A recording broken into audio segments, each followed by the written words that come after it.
Hi, welcome back. Tuesday, time for a stream. Stream some PC Engine this evening. I hope everyone's doing well.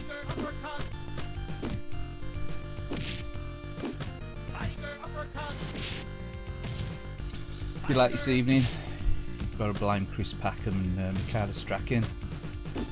Watching a bit of Winter Watch. I sort of lost track of the time. Do apologise.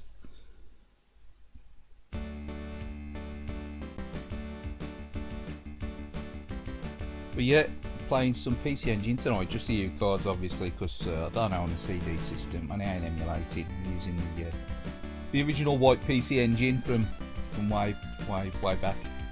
Well, not actually from way back. I bought a white PC Engine probably about 10 years ago now, I think it was. It might not have been quite that long, about 8 years ago. Sort of to complement the super graphics and share the wear. The games that I'm playing tonight. I do own most of them, probably. I would say I own this game anyway, for definite. But I'm playing this through the EverDrive, through the Turbo Drive.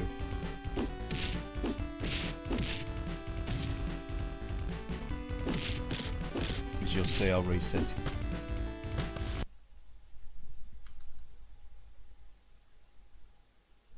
So it's got all the U cards on here stored. It's also got the American versions as well. Some of the American versions do run on this white PC Engine,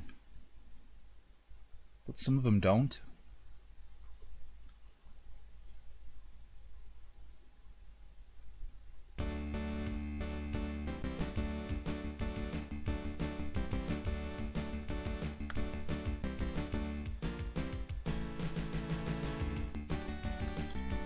But yeah, we just start off with a bit of Street Fighter, just to get into the rhythm. I haven't really played anything over the past couple of days. Played a little bit of this PC Engine the other night, but not much at all really. So just get back into the flow.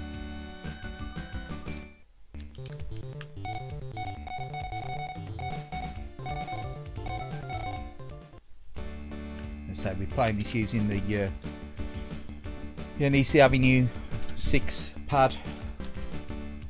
The Avenue Pad 6 it's called, which is it's great for playing stuff like Street Fighter. It's sort of virtually impossible to play this game with a standard 2-button pad.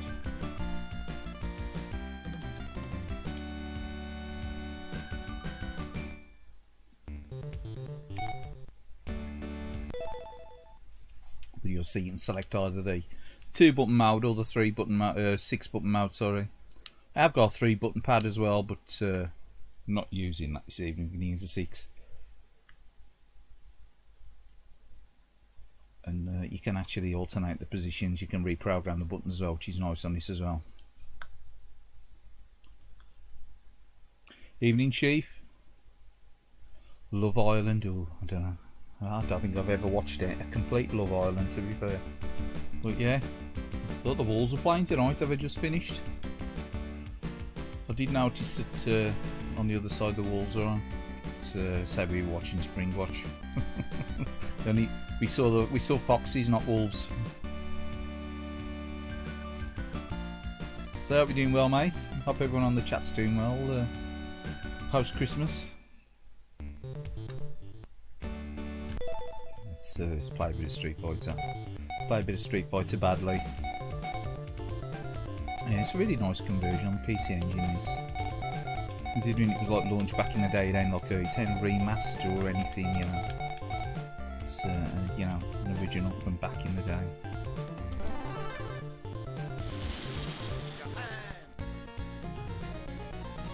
And so I do remember really enjoying playing this on the handheld, on the Turbo Duo. Sorry, Turbo Express. The Turbo Duo. I did play on the Turbo Duo actually.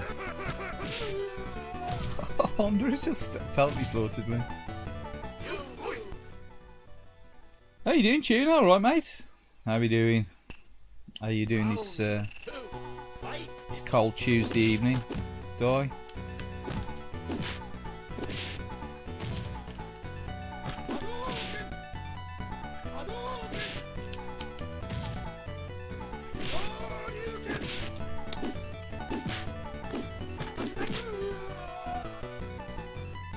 revenge. That was a revenge round. 1-0 after getting robbed in the first game against Liverpool. Lost 1-0. Oh dear. Never mind.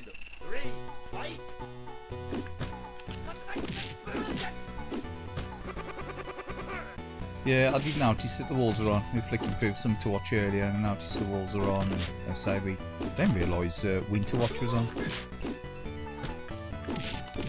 And I say we like watching Winter Watch, we're sad. We like watching the foxes and the beavers and the badgers. Careful what you're saying online. Beaver spotting. But yeah, anyway, we'll move on from that.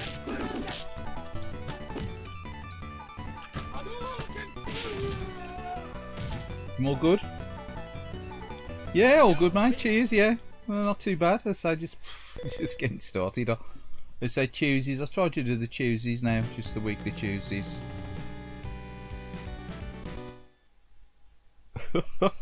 Really? So we've got the heating on, but it's ain't been on mega high all day. But it ain't that cold up here actually.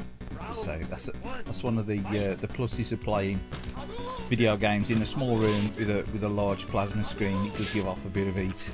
It's like an allergen heat. So if you couple that with the Xbox, well,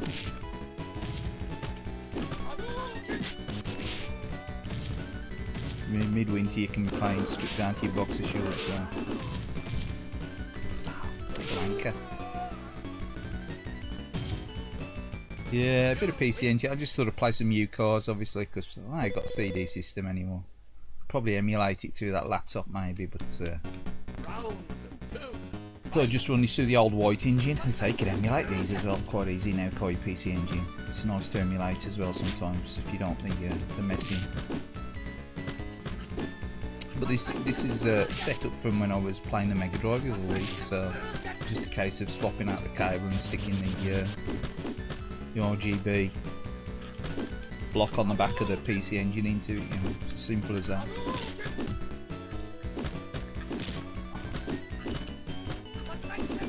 Blanker, you're such a tart.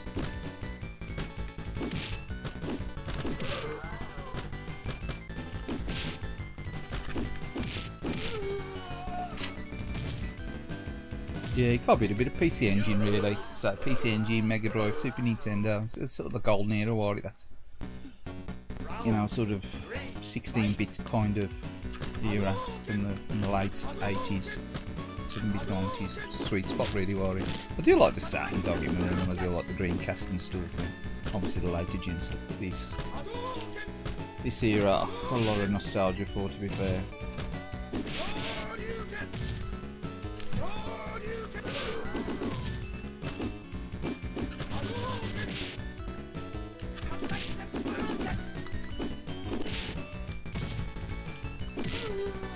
We got him. Yeah, and so I did own the CD system. I owned a Turbo Duo back in the day. I quite liked it, but I don't have loads of CD games. I think I probably had about 10 or 12 CD games on it. So I've always got I have more nostalgia for the cards, to be fair. Like some really great PC Engine CD games as well, like Dracula X. And I want to say Rondo Blood, they call it, don't they? I'm saying just Dracula X.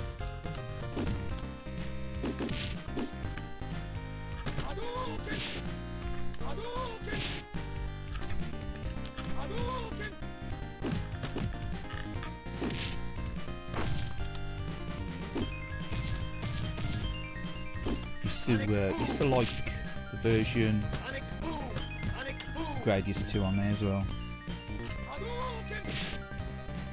So I've got that on the Virtual Console now. I've got both of them on Virtual Console.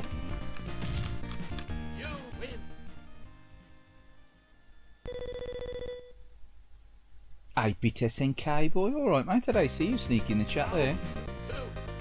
Galloway Gaming, alright Glenn. Oh, busy night tonight. How you doing anyway? How you guys doing?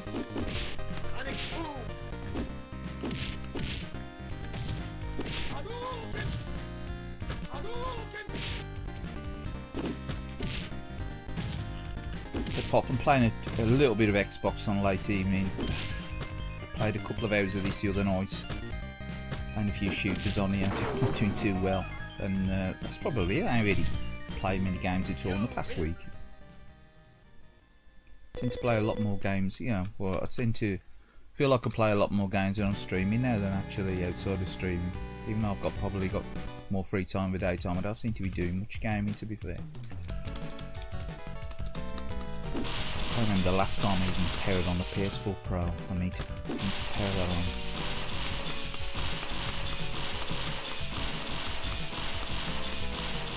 I was thinking that the other day as well about the GameCube. I've got a GameCube sitting there. I was thinking, when was the last time I played the GameCube? Perfect.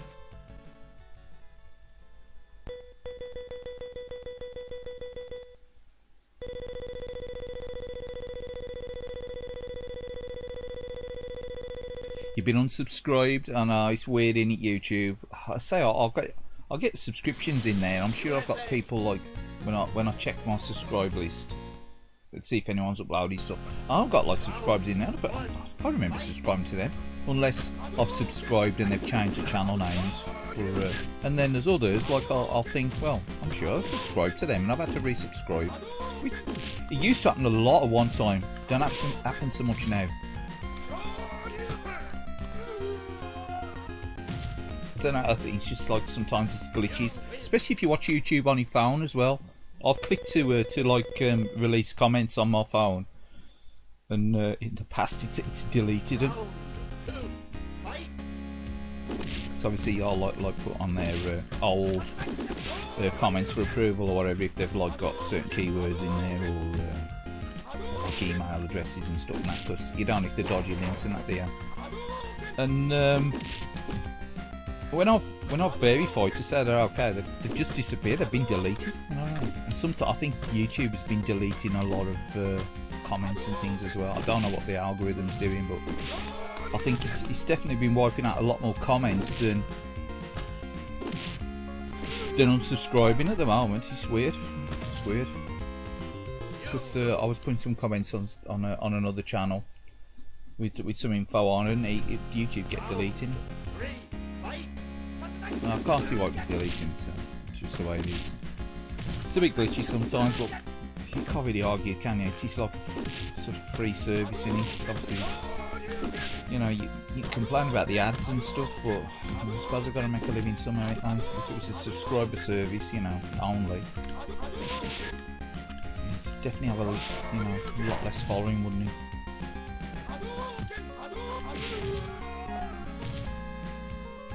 Nah, the notifications can be lousy, can't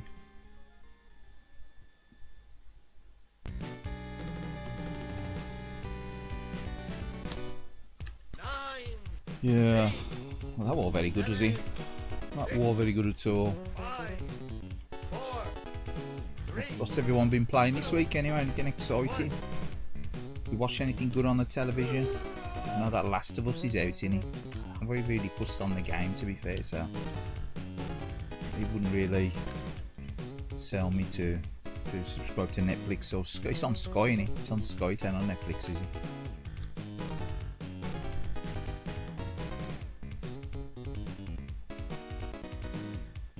Going straight from the Super Nintendo to the Saturn. Yeah, I think the notifications have been wrecked for ages, haven't they? I think the streams as well. The streams sort of, they don't really care much for streams, do they? I don't think they don't really make any ad revenue on the streams, do they?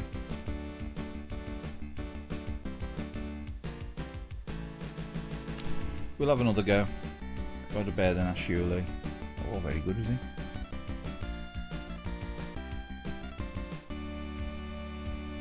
But yeah, this is not my original, obviously, PC engine from back in the day. It's one that I repurchased. I think I've still got a video up on my channel somewhere where I bought this one. It's the one I got complete in a box. I didn't pay too much for it. I think it was probably about 60 quid or something like that. About 8 years ago.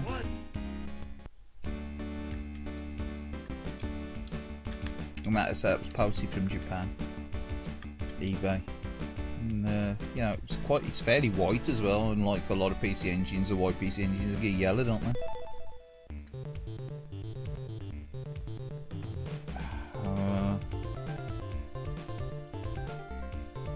But that's probably he's probably right. I would probably enjoy The Last of Us as a series probably better than the game, because I thought the game was a bit of a one of them where it was like trying to be a movie where it, obviously with all the cutscenes and stuff. I found after when she got past the initial start of the game, I thought it felt like a bit of a bloody fetch quest, to be fair.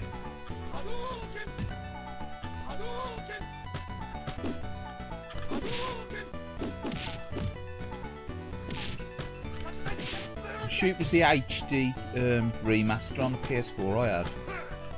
I don't know, the PS3 version. It was out on the PS3 as well, or and they got remastered for PS4, did it? It's the one, innit? It's the one I'm thinking of.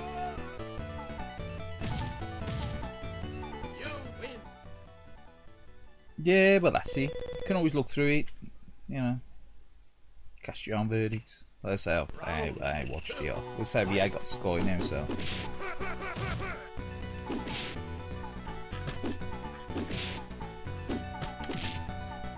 So we had Sky for years. We found when we was at work, we never really had the time to watch it, and it, you know, it's a catch-22, innit? If you're off work, you've got time to watch it. It's an expensive thing to keep paying for, and then when you're at work, you know, you ain't got time to watch it. Well, you're too tired on an evening, you've only got the weekends, and then half the time you want to go out and about and do stuff on a weekend, you don't want to be stuck in the house watching the telly, so I don't know. I think there ought to be some kind of package, like an evening package for Sky, aren't there? I think if they had an evening package, like say you get Sky TV from say 7 till 12 or whatever, like 3 days a week or 4 days a week, that'd be much better. I think you'd get a lot more people subscribing, you know, for obviously a fraction of the price of the current Sky packages.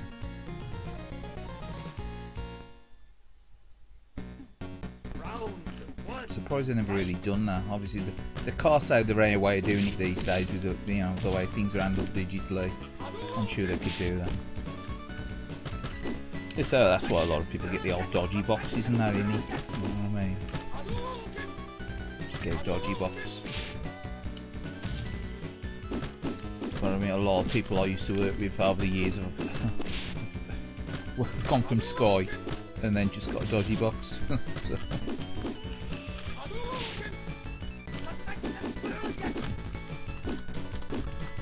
Yeah, it is good, isn't it?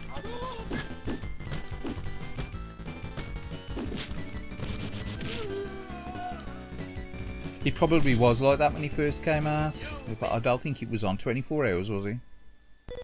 Well, was it the 80s or was it the 90s? It might have been the late 80s. I think it was the 90s, wasn't it? I think Sky, or was it cable? Because we never had Sky, actually. I'll tell you a lie, we did have Sky. We had Sky years ago when I was at my mum's. They had Sky. My mum got Sky C, and then when my sister went to her for cable, we had cable, obviously, because you get cable at a reduced price, or you can get so much service free, you know, if you work there. It's one of the perks of the job back then. If you work for cable, Virgin, well, Virgin, it's called Telewest, I think.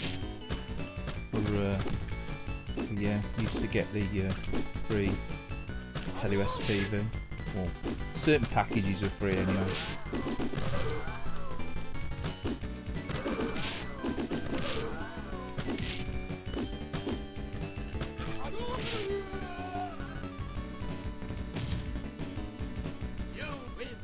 Evening all. Evening Retro Alarm, how are you, mate? How you doing this cold and... I don't know, is it cloudy? Is it cold and cloudy? Like cold and clear? Or frosty? I think it's a cloudy evening.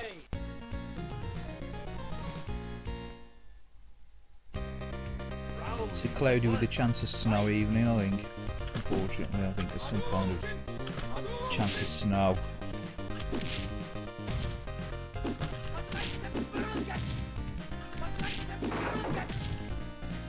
Stop, they've got that wrong. Don't fancy waking up tomorrow to a blanket of snow. No.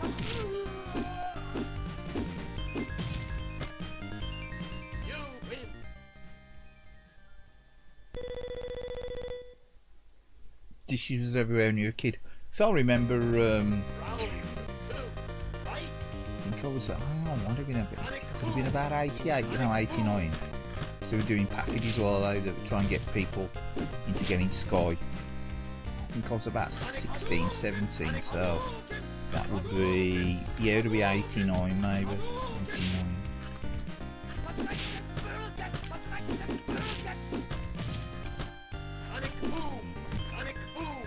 So yeah, I remember The Simpsons. When did The Simpsons start?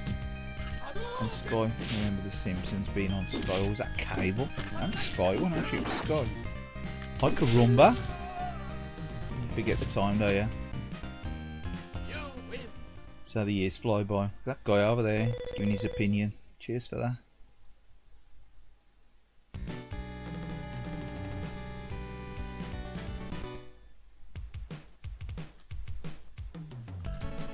Bonus stage. Come on. Let's destroy this guy's Lexus.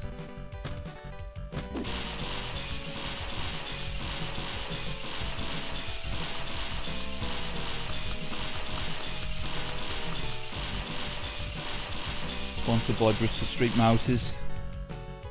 Perfect. Oh man. Yeah, I could rumba. Do you remember when The Simpsons was new, something new on Sky?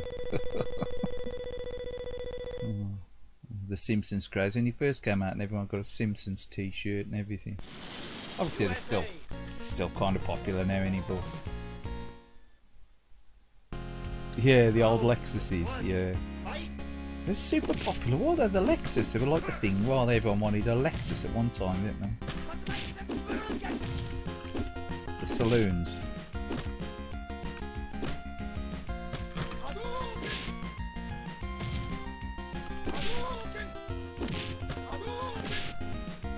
Obviously, it's the more prestige Toyota, really. Well, that's all it was, really. Oh, you shit again.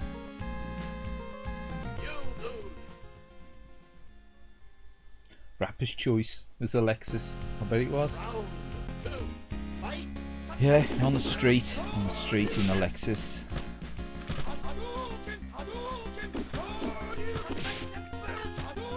Big bore exhaust, maybe. Probably iridescent paint.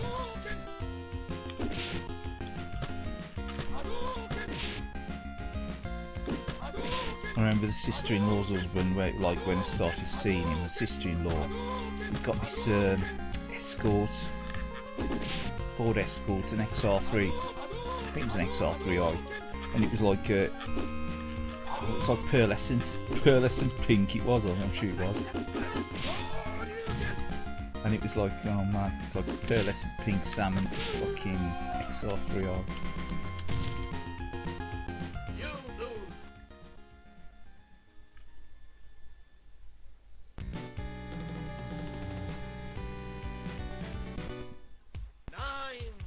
Yeah, cheers to everyone on the chat. To say, I hope you're having a good week.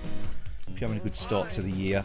Hope you're having a better start to the year than I am playing this game. But yeah, playing this through the original PC engine with the turbo drive in it. We're just playing the U cards tonight. Play something a little bit different now.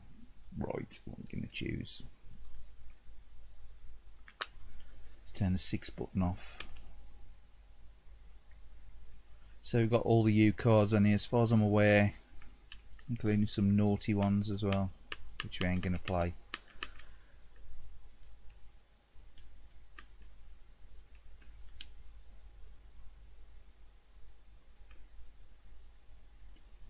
Heavy unit, oh that's such a pain in the ass, in it, that game. It's really hard on the PC engine, that one. A bit of Jackie Chan's action kung fu. I think the American version of this one runs on here as well. This is alright.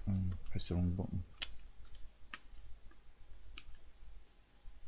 It's a nice platform game, nice and chilled.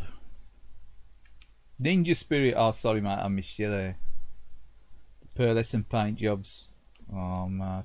Yeah, there was all that. To be fair, it was a nice looking car, but I think it was a bit over the top, the pearlescent pink, like pearl. Proper pearlescent.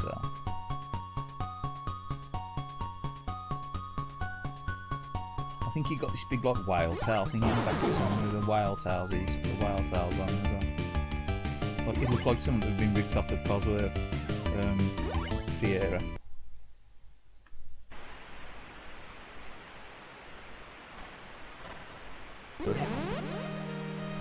Again, this is a game that I've got, and this game that I've already played. It's a really nice looking game, and never finished this game.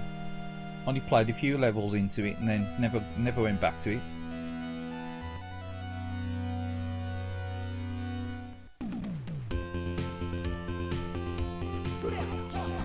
Yeah, it is. It's a nice little game, isn't it, Jackie Chan?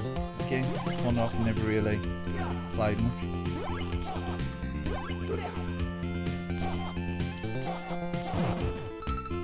And you get like the power up things, i.e. these different moves.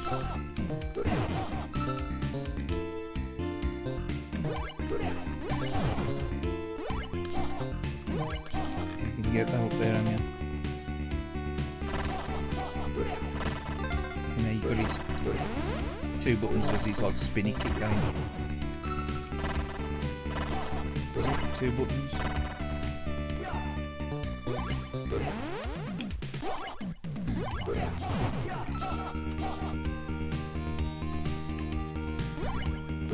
That's it. Have to press up.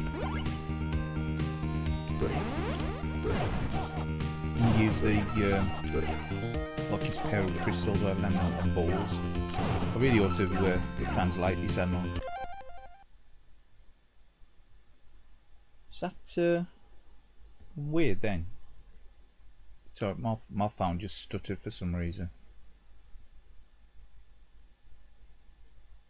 Bear with me. I've actually had a drop then.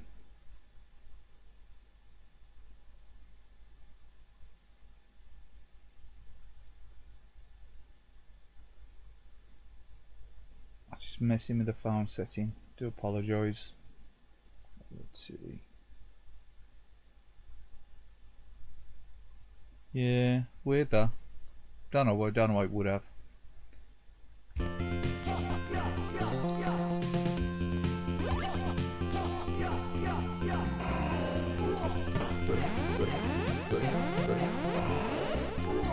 Yeah, for some reason we've gone to the wireless connection. It's ET10 on the wired connection, I think. If it stutters again like that, I'll just disconnect the wired connection.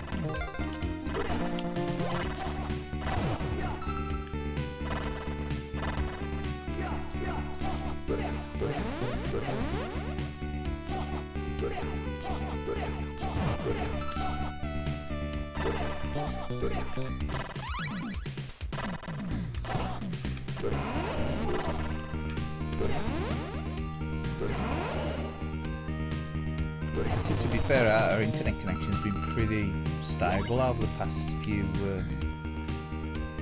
months or so since we got the OpenReach out, which are pretty useless originally.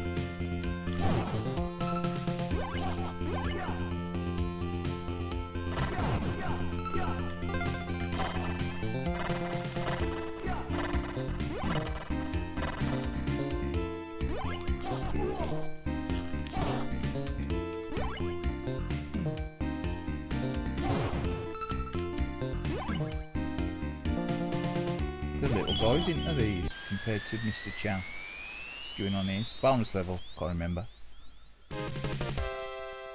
Yeah, I know, yeah. Actually, I'm watching it on the phone. It tends to run better if I watch it in 720.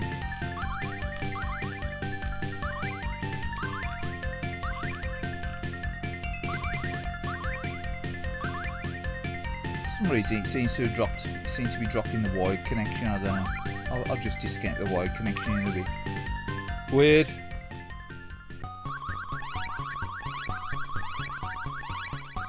It's a bit like Wonder Boy, isn't it, that, when you got like the bonus level in the clouds?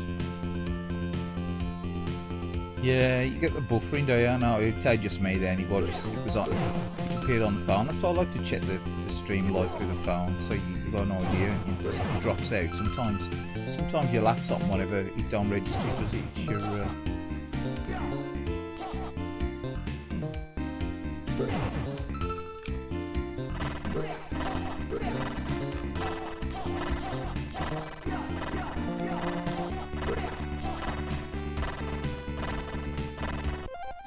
bear with us. What I'm going to do, I'm actually going to disconnect that wired connection.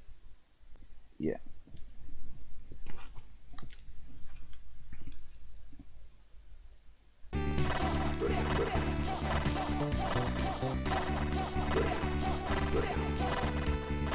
Frog, come on, frog.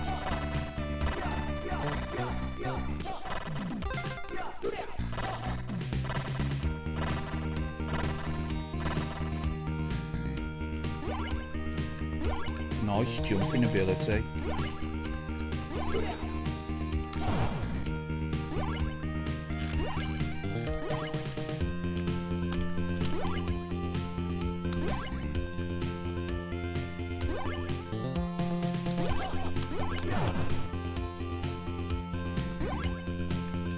That pack creaking as well.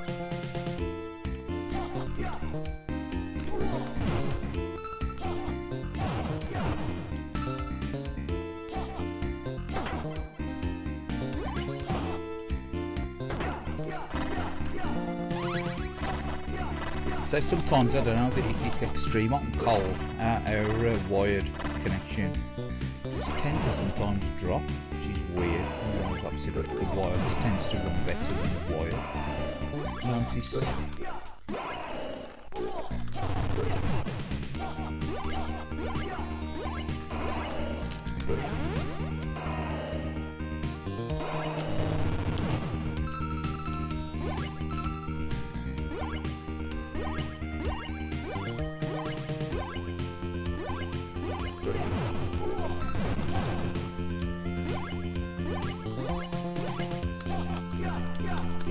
Neo Z, alright, Jackie Chan, how you doing, mate? Yeah, just playing a bit of PC Engine, a bit of Jackie Chan on the old PC Engine. White PC Engine. How you doing, Chris? Sorry I missed you there, mate. Yeah, it's too busy.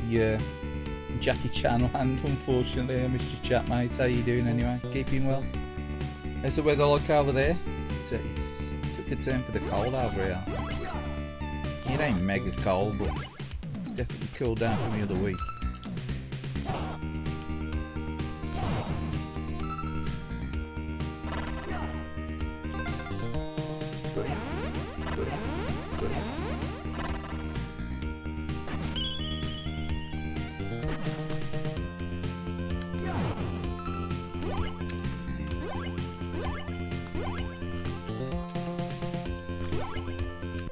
Pause that and read.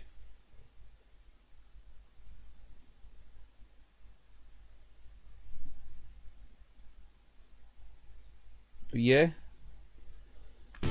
how you doing?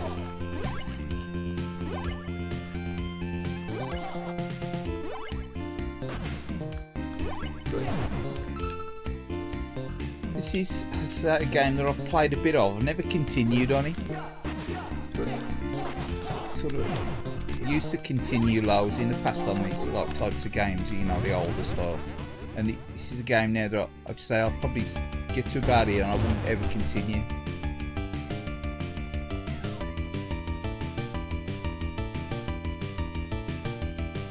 Don't ever continue on it. And I suppose I should do really, because you never really get to learn the game properly, do you? Or get to the same point and die and whatever. So I suppose you really should use continue to learn the game as well. I always tend to like, nah, I'm going to continue, I'll play it from the beginning, or I'll say I'll play that another time. I'll have one more go on this one.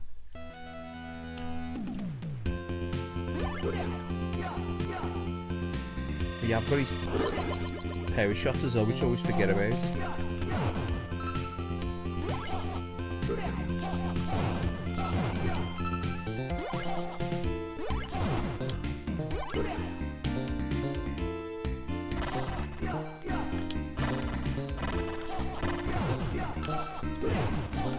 I managed to get this game loose back in the day. Just a loose Hue cards as part of the collection. I never owned it boxed before. Obviously, recollecting, I managed to get it in the box. While they're expensive, and I bought this, was saying that it's still like about 35-40 quid game. It's a lot more than that now, isn't it? It's silly money, like a lot of PC Engine games.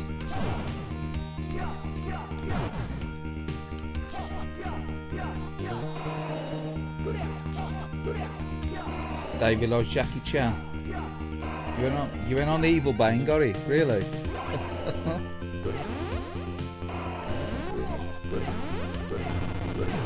The old Evil Bane. Oh no. Yeah, that's where I got mine from. Anyway, so I got most of my video games, to be fair. Import stuff anyway. Pretty much everything I own I got from import from eBay. Got the odd Dreamcast game still from back when I used to get them from local import shops and stuff, but all the more modern collected stuff since 2002 maybe. Anything imported since then I've definitely had to just buy for eBay.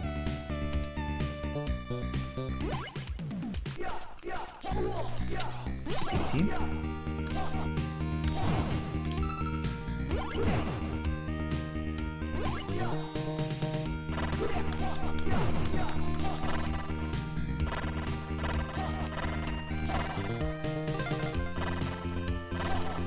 And the arse in that clown thing.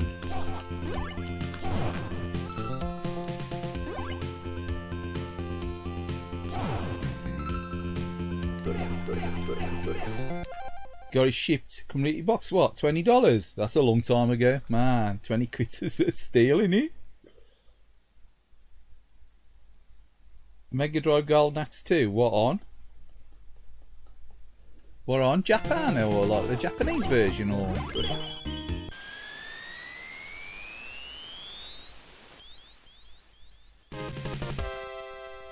I'd say the PAL one probably had that much, but I'd have thought the Japanese one's dearer. Golden Axe 2.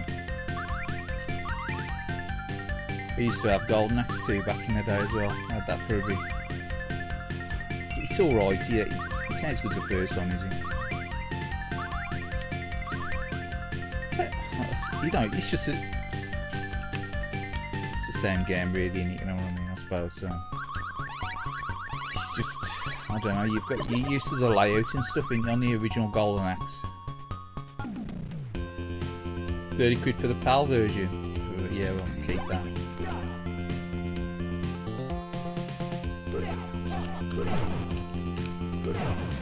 Keep that. Nah, the only PAL stuff I don't like collecting retro PAL stuff.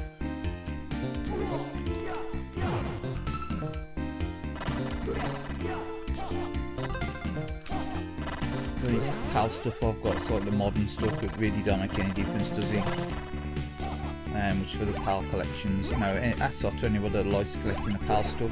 I think they'll say SNK, you like collecting the PAL stuff, do you? But I just can't be dealing with the PAL stuff. I suppose at least some of the games, at least in PAL, whatever, you can understand them. You got English instructions if you can get them for a blinking box. But as for the usually the speeds and stuff in it, and, I don't know, like the black and white books and stuff, they always felt like though you were being shortchanged. Looking back at the PAL stuff, I think it's like, you know, Europe was shortchanged with all every PAL games. You know, not being optimised and stuff. Oh, get up there, you flame.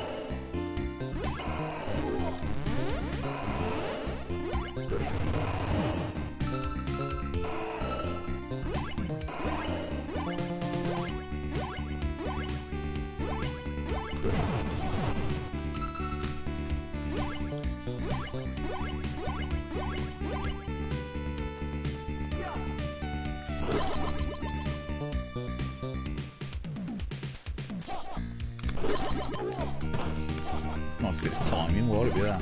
Not.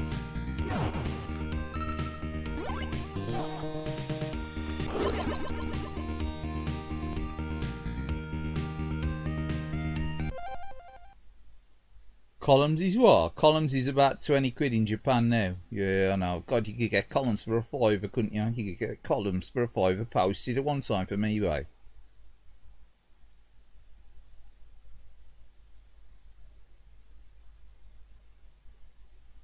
Yeah, I know. That's the only trouble. Everyone's trying to flog everything off, are they? And the thing is, there'll be a glut of it while there.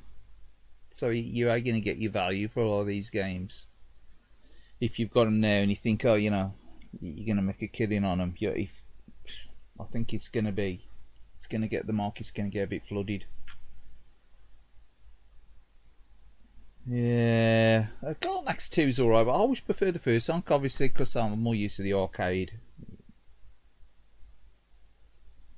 Yeah, well, the Super Famicom was that popular. I think the thing with Super Famicom was it sold that well.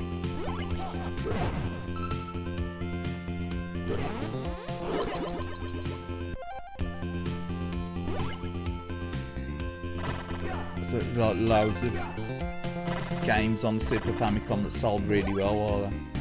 I mean, there is some expensive games on there. There are a few like Contra and stuff that's fairly expensive for a Super Famicom game, and not it's like top tier, mega expensive, is it? But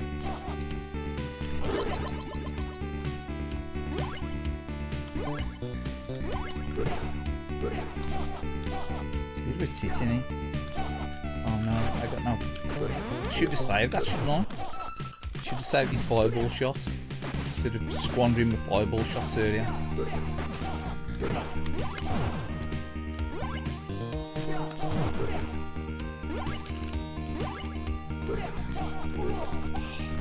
And he's hitting roughly the same spot as I got last time. I was like, this is what I'd be like, nah, let's play somewhere else.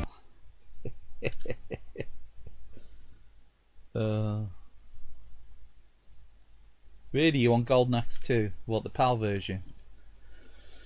So years ago I used to own the Japanese version, Golden Axe 2. Never owned Golden Axe 3. Something about Golden Axe 3, I just never liked the look of it. I used to have a Sega magazine, well, say a Sega magazine, they were like Japanese Sega, the guide or whatever it was. And it got like a pull-out map of the whole of Golden Axe 2 inside it. It's got like a big massive pull-out of it. I don't know what I did with that. I got a feeling I left that at my mum's when I was living there at the time, and my sister moved back in, and what I did, I got all my stuff out my room, which was like the box room there at my mum's, and I put it all in the shed. A lot of it got wrecked because the shed leaked in, and so it destroyed loads of shit that were there, like old computer magazines and stuff got ruined. Within a couple of weeks I didn't realise I had moved back and everything was dumped in there. It ruined it. So cheers to that, sis. Family, eh? How you doing, Jay? Alright, mate? How are you today? Golden Axe 3's rubbish. Yeah, he's a great, is he? I'd still probably say it's better than Golden Axe on the PC Engine, though. Because that is absolute turd fest. That is janktacular.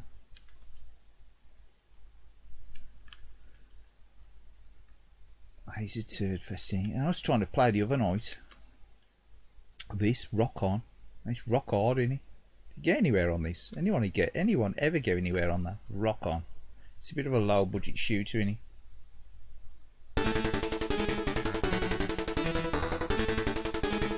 Yeah, I do like the box art and stuff on the Japanese games. That's loud, isn't it? Oh. You stick with it. Stick that loud volume. I'll just have shout up a bit.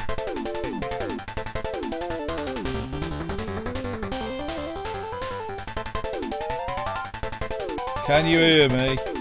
Never finished it. It's not a great game, it's easy. You take quite...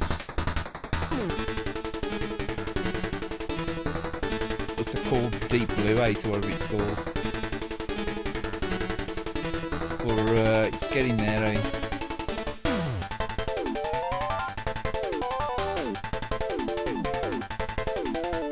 Raid BO Leper Special Rabbit Punch.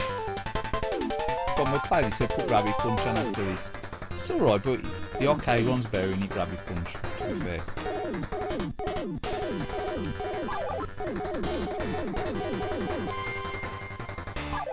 though. This is speed on this. You only need one speed up though, yeah? You get more than one speed up. It's like, just trying to avoid them here.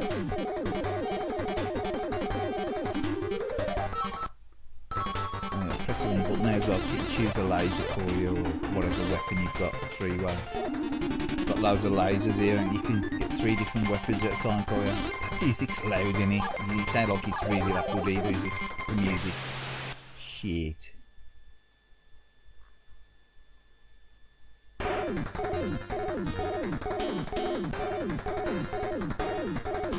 Let me tell you awful. Let me tell you the greatest game, is it? Rock on, Tommy.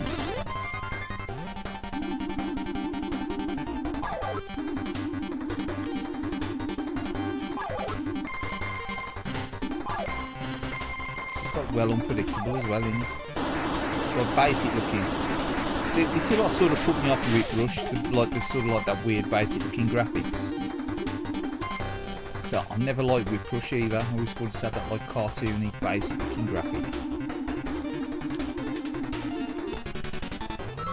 Let's pause that, read. Don't pick up the power-ups. Put you back to the start. I know, that infinite one. I know, he does that. I think it's just to get the high score, innit? You could play any R-Type Need for a Saturday. Yeah, exactly. Yeah, I will be playing some of them. I'm just going to be playing the jank like this. Yeah, Deep Blue. Yeah, anything's better than Deep Blue, man. Deep Blue. Scheißen. Just get the speed. See, one speed's always enough. Now you got to avoid that infinite thing, yeah, that infinity symbol. So now we've got 2-way, 3-way and laser. That ain't so bad. It's like 3-way. So try not to hit the pause instead of the weapon select.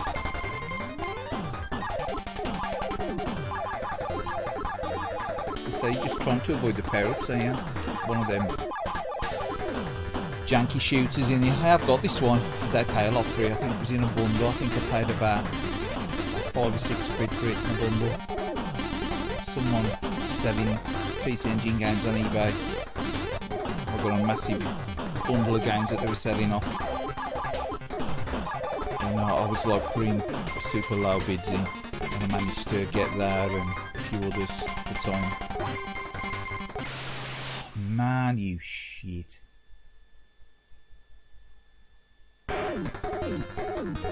It's like, it's an annoying game, isn't it?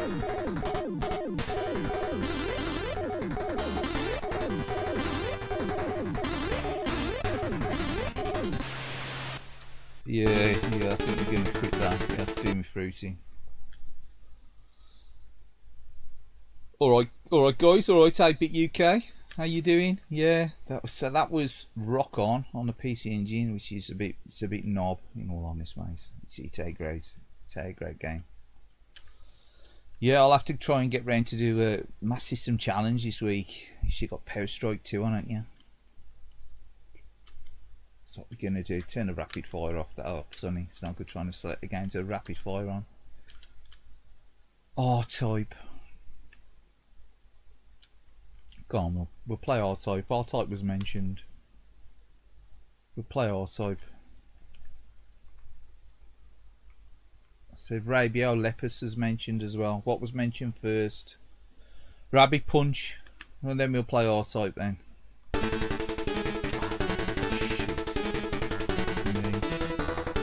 Selected the bloody preloaded game on it.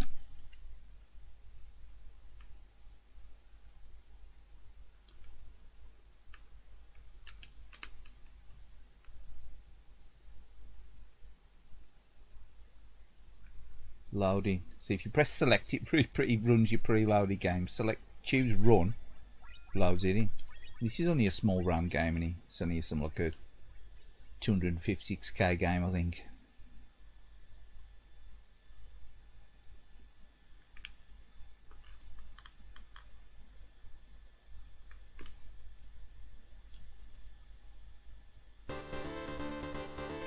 Yeah, I'll put R-Type on next. I'll play R-Type next. So this is alright, but it's like it's a more simplified version of the coin op in here.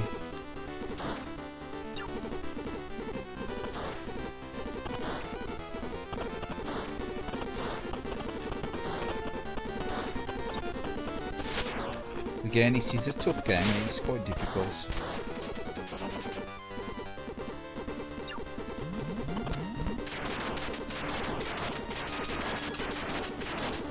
But once you get a feel for it, it's so bad, but you got to, like a lot of these PC Engine games, you got to play them for quite a while, haven't you, to get sort of into the groove, so to say. It's a rabbit punch.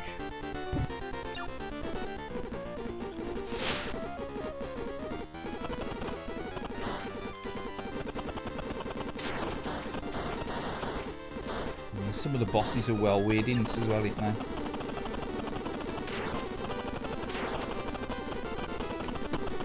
Oh, man, you forget, do you? That's sneaky, that's sneaky.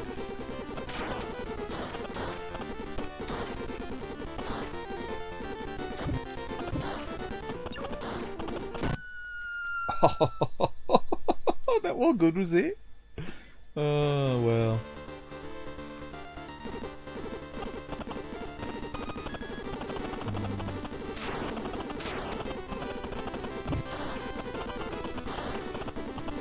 Looking at the power-ups and looking at the enemies, or looking at the actual ground-based enemy down there then. First time round. Oh, Techies, you've played this one then, 8-bit, it's in cable.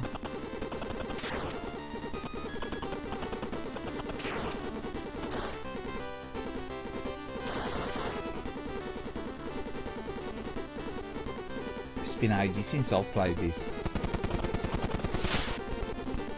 So that weird jump, doesn't it? Yeah, you shitter.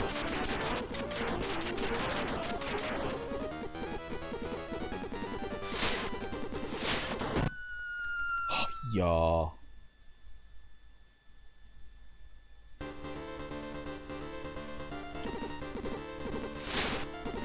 Yeah, I'd say I really like Ninja Warriors on the PC Engine. It's, you know, I know it ain't arcade perfect, but I don't know, it's just, yeah, oh. So I've got a PC Engine after having a Mega Drive, so probably wildly ideal, but I should have probably had it before and I'd have probably appreciated a lot of the games more. It's a killer, isn't it, that?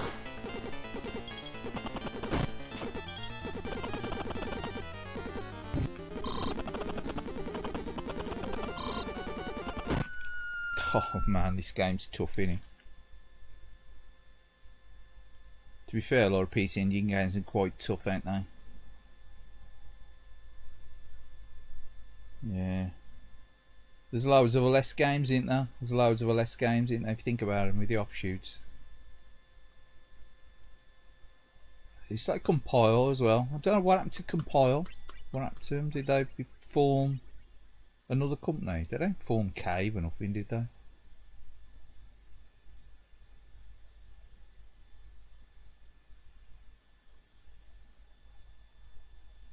I said they were to do with Tower Plan, weren't they? But yeah, oh, Rabbit Punch. Oh man, this game's tough. This game is tough. I'll have another go. I'll play at least each game twice. Otherwise, oh, I'll just be running through the old U cards in under 2 hours.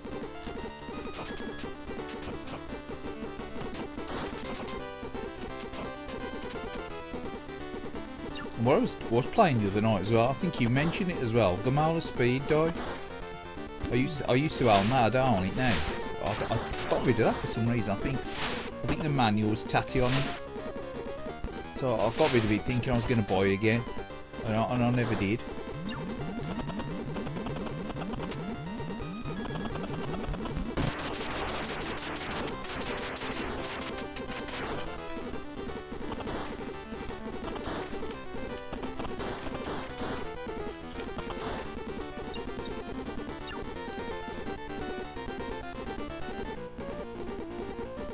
It's like a strange, almost like a Snake-esque game, and it? Not Snake. It's like a reverse version of Snake, and he's like a cross between Quicks and Snake, and you know, like the mobile phone game.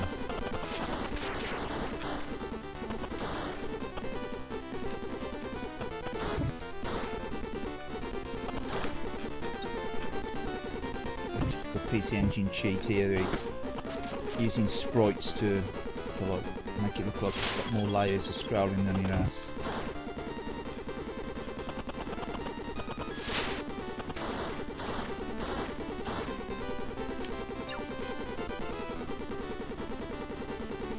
Twitchy does a fairly impressive job, in all honesty, the amount of sprites on the screen.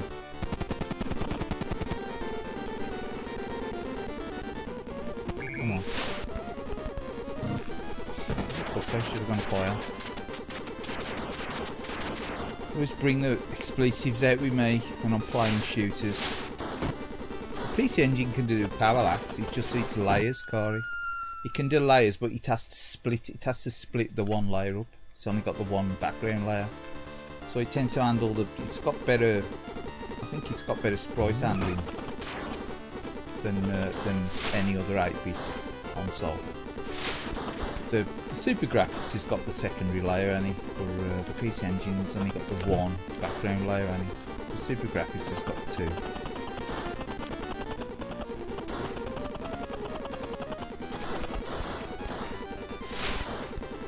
Something that they obviously cut back on with the development, didn't they? Obviously to keep the costs down, I suppose.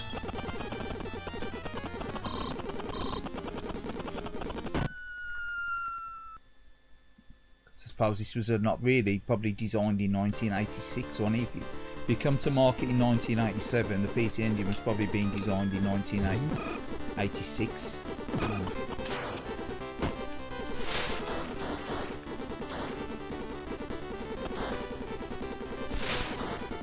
It got released in Japan in 1987, didn't it? I'm sure it was it October or something, 1987.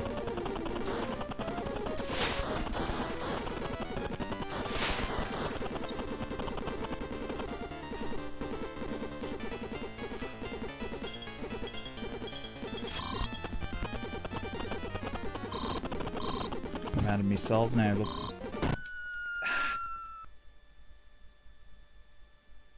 Yeah, it was meant to compete against the NES, really, Wari, and then the Mega Drive come along, and then it was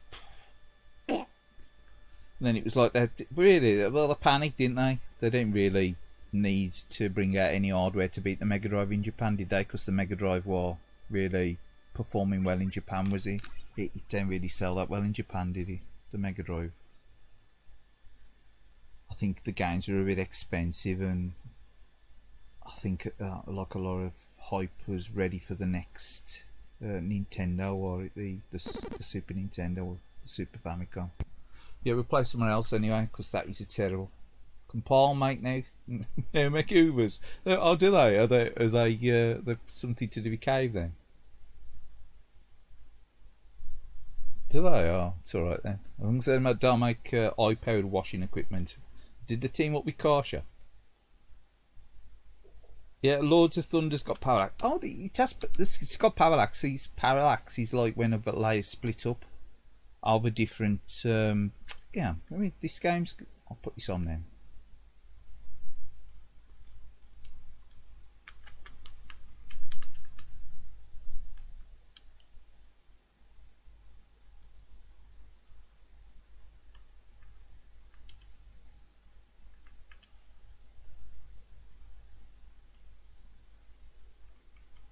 Darius Plus. Now this game's got layered scrolling, but there's sprites. But I'm sure on the Super Graphics it uses a mixture of sprites and background layers. But it may just use the extra sprite layer. I don't know. So it's got two lots of sprite layers, and it's got twice the amount of sprites and twice the amount of background. It sort of like doubles up on the screen, but I think it has to share the palette. That's why some Super Graphics games, I don't think they've got a separate palette for each layer. They have to share the colour palette. That's why some of the Super Graphics games with the two layers don't look quite as colourful, if you know what I mean.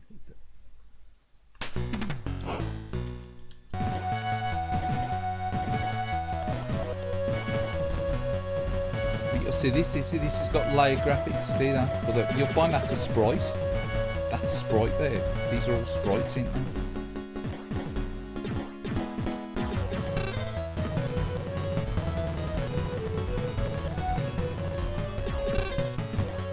These all sprites there at the bottom here, they're overlapping. Aero Blasters does the same, doesn't it? Or what's it called?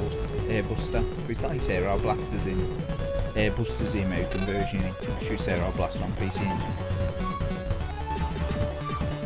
But when you get to the bosses on this version, you get a bit of glitching.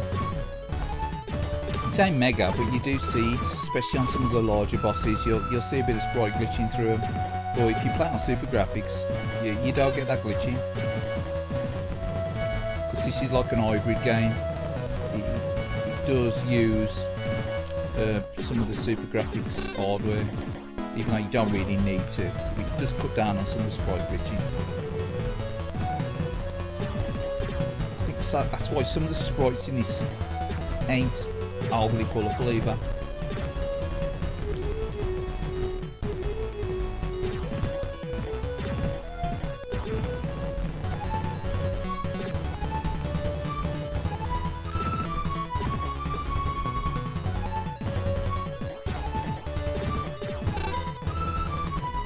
I do like this game. I'll tell you something, if you think this game's tough, if you play it on the handheld.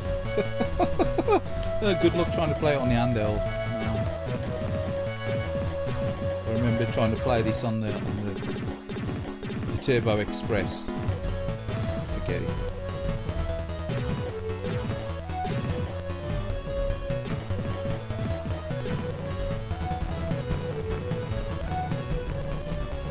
Yeah, considering they're like sprites, the sprites are really good. And I think the PC Engine sprite handling was really good. Obviously, you know, you got sprite flicker, but the size of the sprites generally is like really big. So, you know, and they're quite colourful, ain't they? I think the Mega Drive got like big sprites, but they weren't quite as colourful as they. And I think Sega was a bit more reserved in a lot of the games to try and avoid the glitching, whereas I think they just tried to go all out on the PC Engine to try and make things look more authentic on some games, but unfortunately it caused a lot of sprite glitching, a lot of flicker in it. There's a lot of flicker that went on some of the games.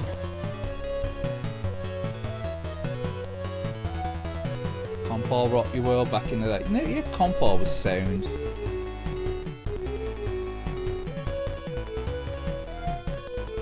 Suck it up. I don't think they really do make cubes. I've got a feeling that's John's taking the piss.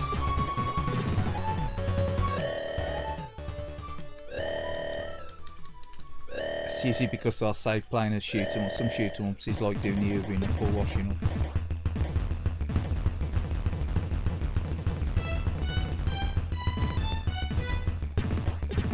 But I think compile. See that glitching there, you don't get none of that on the super graphics, or very little.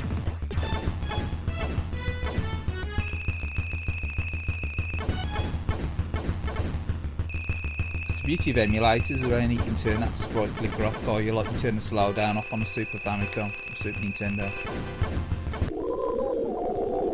See, you know, that bit of sprite glitch in there. But that is a massive sprite though, to be fair.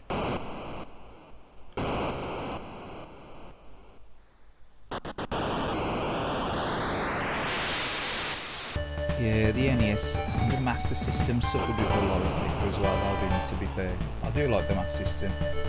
I do like some of the games on the NES over the years. I've played like through emulation and through that HD Retron thing that I've got. You can play NES games on it. So, yeah, you can't really knock it for its time, can you? There was a bit flickery while the old 8-bit systems, there was a bit flickery. I just remember all the flicker. You used to play Double Dragon on the Master System. It's like a flicker fest, really. I mean, even R-Type as well. I mean, R-Type's glitchy on the PC Engine. I mean, you can't say the PC Engine R-Type's arcade perfect. You can say it's good. We're arcade perfect. I mean, and I like the PC Engine. But was. Like these are all sprites, these are sprites in here. These layers here are sprites, and yet I think on the super graphics it uses a secondary layer. So it really does like to chuck sprites around PC Engine.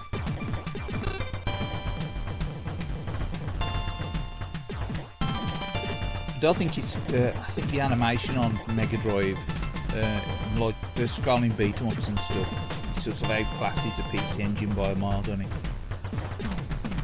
Obviously, with that the proper 16-bit processor and stuff, it had got the edge over PC Engine. But for like simplistic sprites and fast-moving sprites like this in shooters and stuff, and like Superstar Soldier, you know, that kind of shoot 'em up game, I think sort of, unless it was pushed, the Mega Drive don't really have as many games that were like in this caliber, did it? I mean, there were a lot of good games on the Mega Drive though. Loads of brilliant platform games, and obviously the Streets of Rage games and the Thunder Force games, which I do love. I couldn't pick a system, you know, I couldn't pick between the system, I don't think. Overall, I like pretty much a fair few games on each of them systems, even Super Nintendo or Super Famicom. Certain games on there like X-Lane, Contra, you know, I really like. They're like reasons to own a system for me. I wouldn't need to own a massive collection on Super Nintendo. It's like this, like a PC Engine. I've got a lot of these games because I've got nostalgia for them, but like,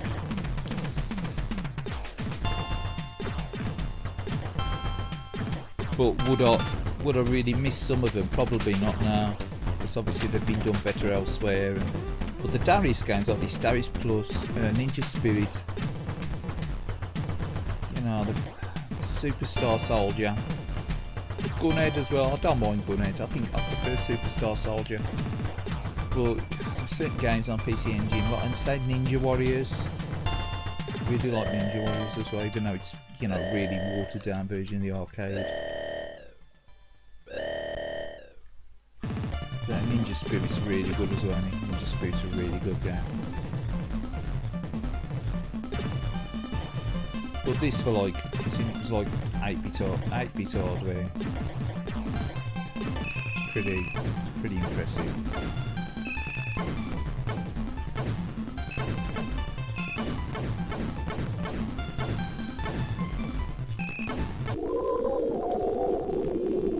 It's really playable as well.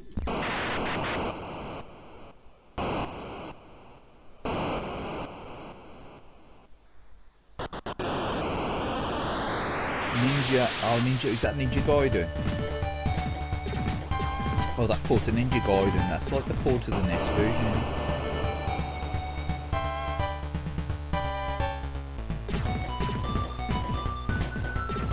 It's like scrolling beat 'em ups, PC Engine. I can't really think of any really good PC Engine ones. There's the, like Crest of Wolf and there's Double Dragon on the CD system, but generally there ain't many good scrolling beat 'em ups on the PC Engine. There's all shooters on it.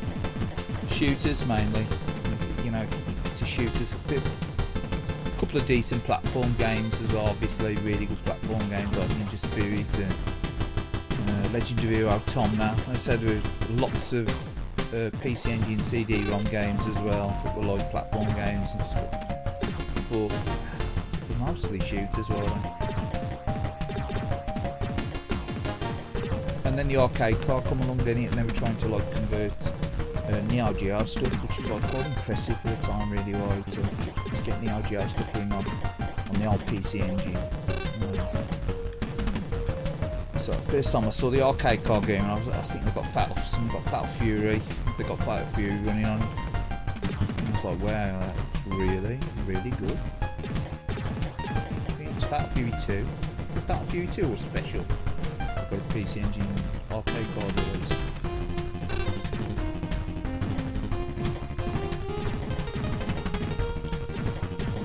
We take something I'd invest in now, obviously, because if you've got like another way of playing them, you go that way, wouldn't you? I'd emulate it or play it on an LCD or something. Oxford, maybe a compilation or something. But back in the day, I thought it was quite impressive what they tried to do with the PC Engine with the expansions on it. You can't tell that. The CD system cards, anyway. I thought they were quite impressive, anyway. Not cheap. Not cheap, are they?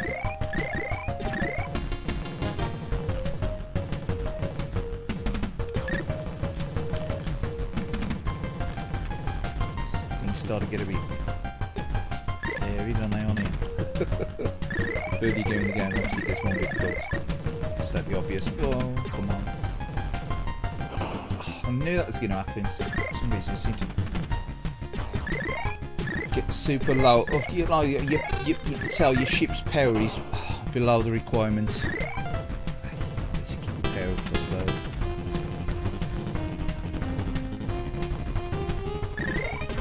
It's the enemy's take.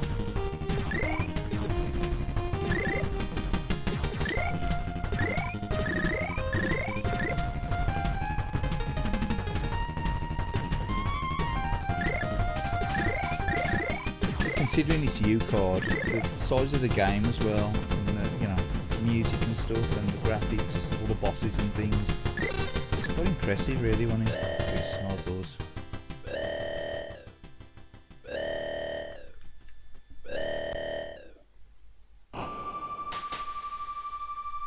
Let's have a look. Choplifter. Yeah, Choplifter. I've got Choplifter.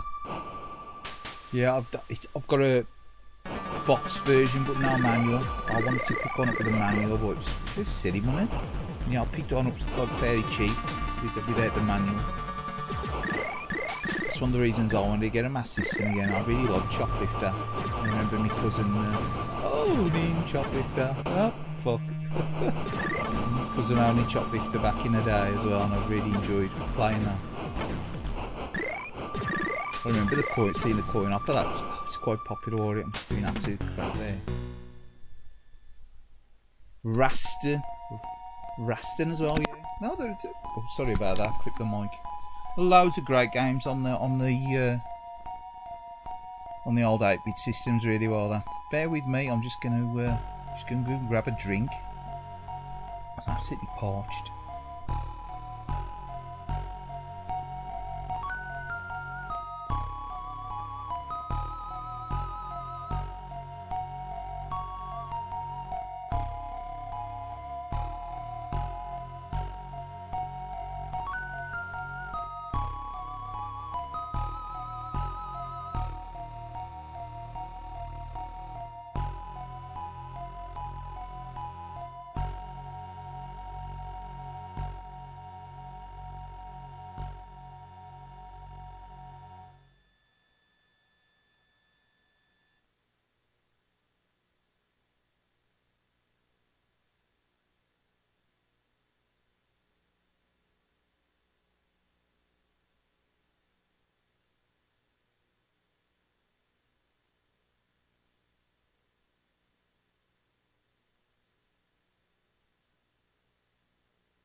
Cheers everyone, still on the chat.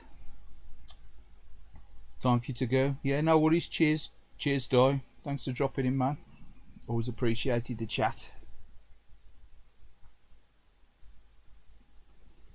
Yeah. Have a good one. So I'll probably try and catch you the weekend. So you did the streams on the weekend, don't you? Probably Friday, Saturday, or is it? No, Saturday, Sunday. Ghouls and Ghosts, such a cool port. It's very different. Well, it is, isn't it? It is different. It is different on the Master System. I've never really been fussed on the Master System version, to be fair. I've always liked the arcade version. I've always found the Master System one to be like, it varies so much from the arcade. I always found it hard to get into. Well, I suppose, you know, it's what you're used to, and it's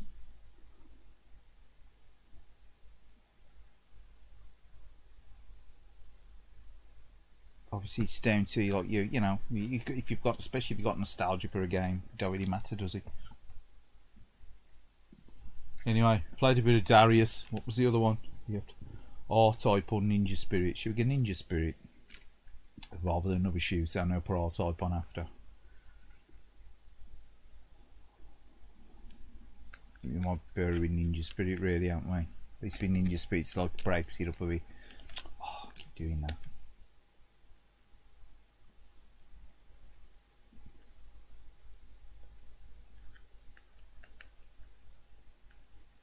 Saigo no Nindu, Ninja Spirits. But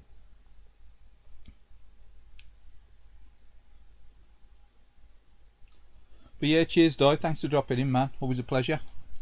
So I'll try and catch you again on the weekend.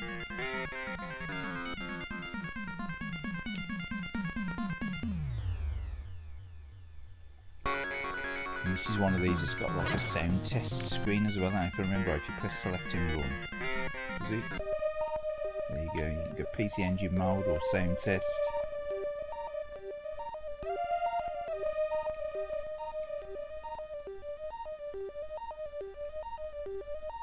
PC Engine mode, I do believe it's a little bit easier. I think you've got like an energy bar, haven't you? If I remember right. So you can go to the sound test. So the IRM sound on the PC Engine always sounds a bit reedy, doesn't it? Like that sort of sound about it, and pretty much like the coin ops, to be fair though, on it. The IRM music, they're all like, even the R-Type themes are strange, aren't they, really? They're all like rock tracks or something.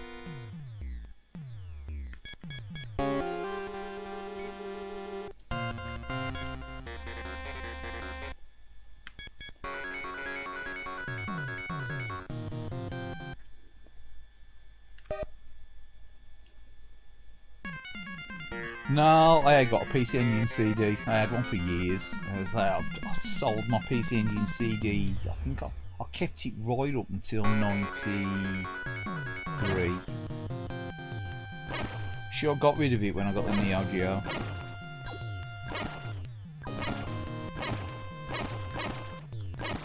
I just kept core graphics. I had a core graphics and a load of hue cards, and then I eventually got rid of them around about the time that I got the Saturn, if I remember right, because I've still got a load of U cards, and I had about 70 U cards if I remember right, and I think I sold the lot for about 150 quid. So I was only getting a couple of quid a U card, you know, ridiculous.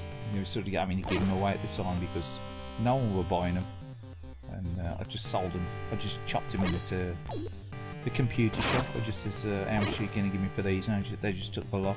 Some were boxed, some weren't boxed. Or if I'd have spent the time and tried to sell them individually, I'm sure I'd have got a lot more for them. But yeah, pretty much give the U cards away. And then I regretted it later on. I thought, you know, I really did like the PC Engine, so I almost give their games away.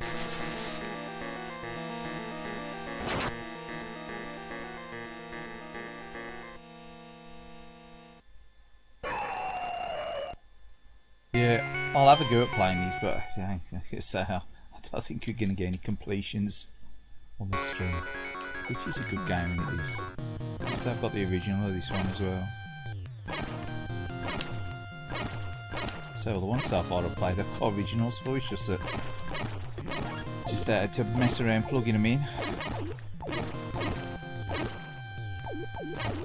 Another good game that don't really get a lot of recognition on PC Engine, one called Metal Stoker, which is it's a bit like Granada.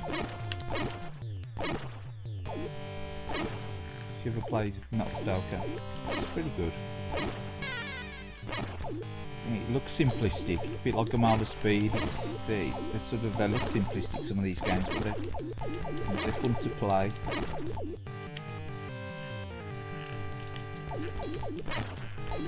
I'm surprised it's never really got a Mega Drive conversion. Same with R-Type. Obviously the R-Type conversion went to Master System, but really they could have converted to Mega Drive, couldn't they? I think it's probably a licensing issue on it.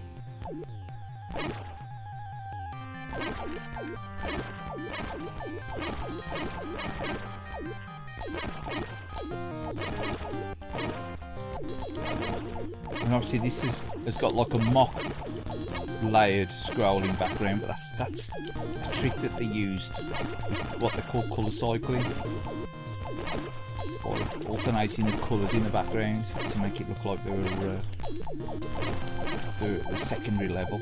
They do it with the star fields in the games as well. I think they used to do it a lot in the coin ops as well, the star fields.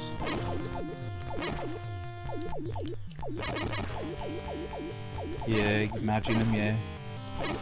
As long as they were programmed by IRM, or Sega maybe, they'd be alright, but once they were programmed by Telnet or something. I'm saying that.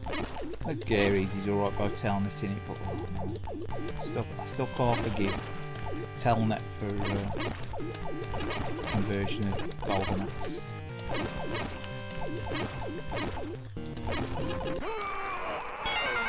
It's messing about, yeah, it's messing about. Should have changed weaponry.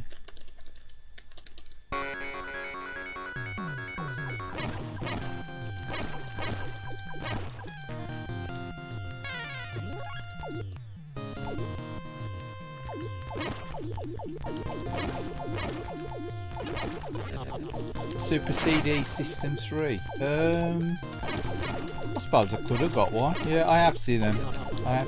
Yeah. That's like you can play CD stuff without the CD add-on, you're just playing through like the memory card. Yeah, I have. They do one for the Mega Drive as well, don't they?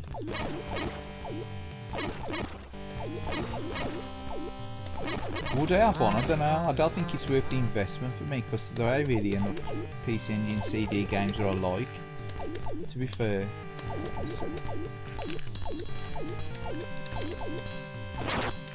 You know, if it was like, if it was 80 quid I'd think about it, but for like 300 quid it'd be a complete waste of money for me. One of them System 3, whatever they're called, what are they called? System 3.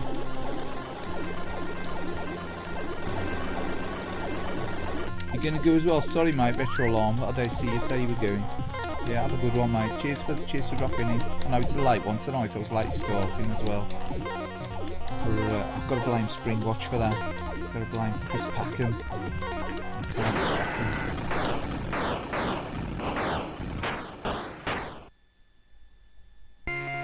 Super CD System 3, yeah, that's that plug-in at the back, and it's a bit like the 10 key or 10K.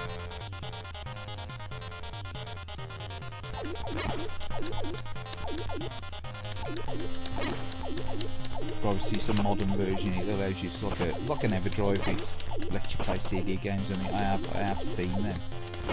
Well, for the fact that it's so bloody expensive, if they're like the equivalent of less than £100 over here, I'd probably buy one, but for a couple hundred quid, 300 quid or whatever they are, it just seemed like such a waste of money for me, for how much I'd use it.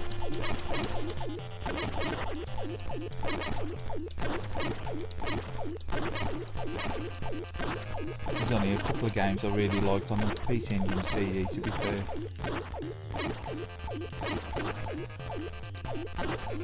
I've always preferred the U cards.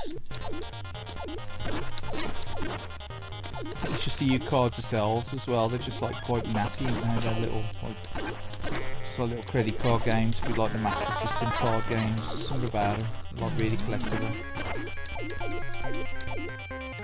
It's like the Japanese Mega Drive games, the labels on them and stuff. They're always better, aren't they, than the PAL stuff? I mean, I've owned PAL Mega Drives in the past. Like, God knows how many times I've bought Girls and Ghosts on PAL. So, Gunstar Heroes and the like, and Golden Axe. I have owned the PAL version of them in the past and stuff, but I've always preferred the Japanese cards. So I just think that, I don't know, something about them, just the style of them, the labels on and everything about them. I thought they were always better. Not to mention the boxes. I mean, the games manuals and the boxes have always looked more professional, better quality, aren't they? I'm doing rubbish here.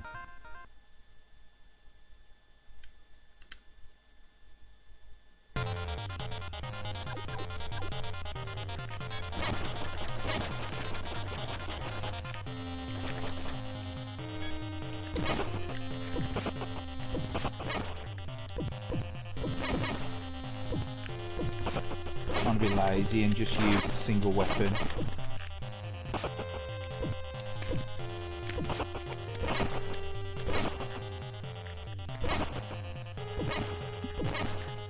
That's where the 3-button pad comes in useful really with the PC Engine, that Avenue 3, because you can reprogram the 3rd button. So you've got like button 1 and 2, and then you can either have select or run as your extra button. So a lot of games they do rely on you hitting select, don't they? Just like on this, to choose your weapon you have to hit select, don't you?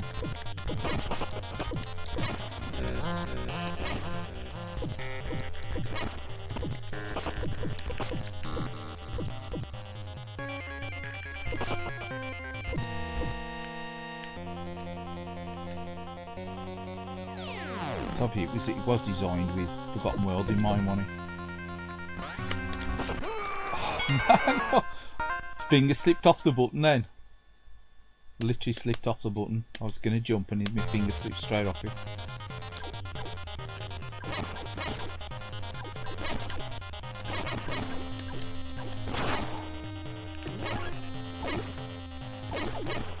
These fireball things are terrible as well. How many hits to destroy them?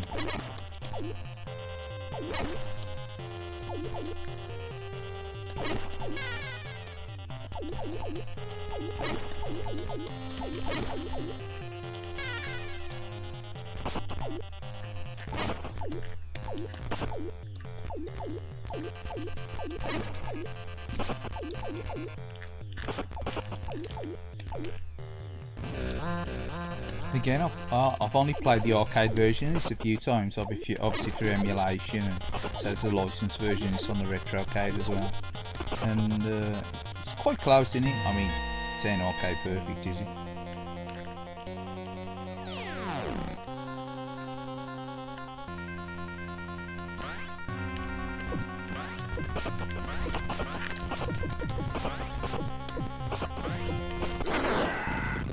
Just got a bit of jumping around.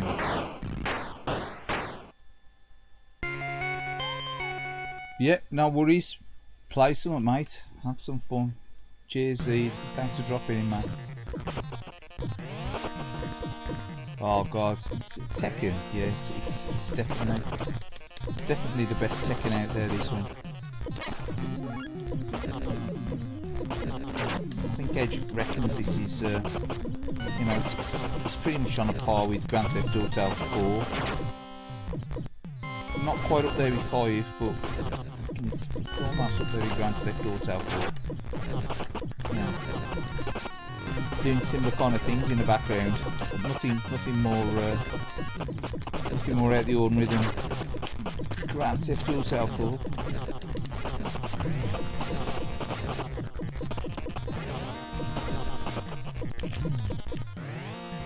Very similar game mechanics.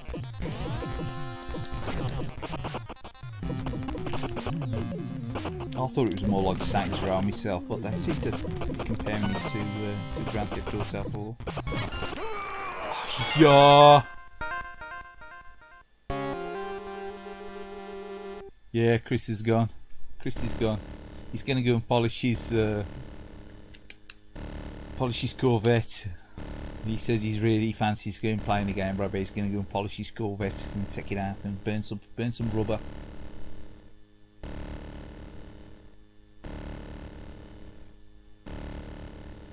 We are gonna continue. We do continue on this channel. Why should we continue? One credit's enough. Go on, we'll break the mould and we'll play R-Type.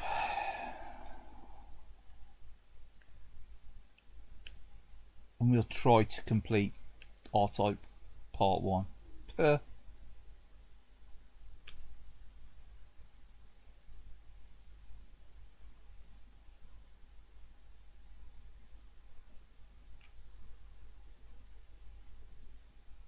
Right. Why not? Go through. We'll try the auto-fire. We'll try the auto-fire method. Never seen this method.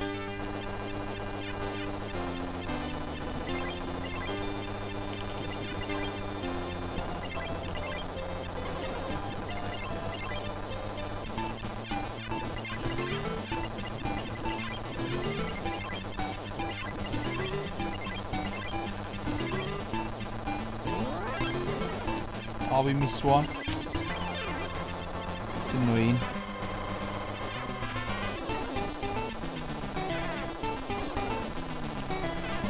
I missed even more now, look.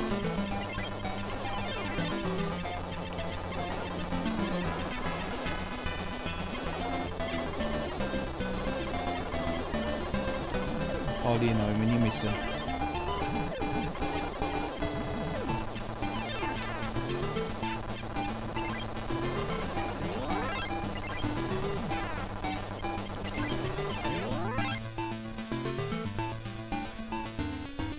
It's amazing you can just cheese through games with the auto fire on it. It's like this. Just cheese through it.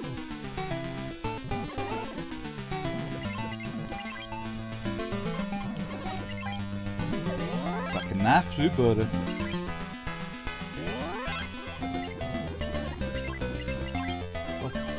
It's like Edge reckons this is like the best RTS they've ever played as well.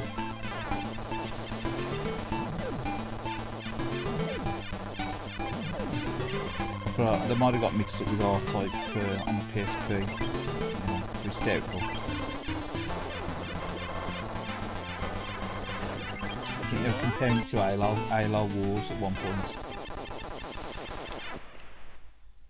Such an easier first few levels on R-Type, Leo. R-Type Tactics, yeah, that's the one. Still a game that I've got and I've never played. Never played it. I think even cheese the boss with the auto fire as well.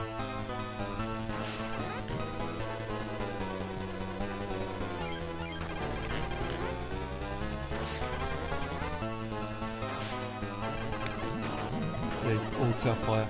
Auto fire is your friend. Auto fire is your friend.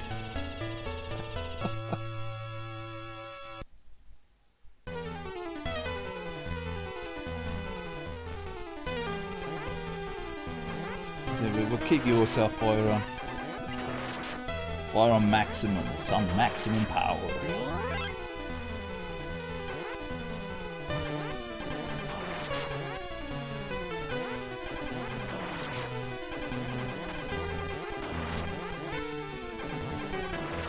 So the CD version of this is supposedly inferior. I know it's got like Red Book music and whatever, and no, I don't like it. I found PC Engine R-Type CD before, R-Type Complete it's called, I think. And I just hate the music on it. I just think it's lazy. But it's nice that you got the whole game on a CD. I fussed on the intros on it either, to be fair. Jeez.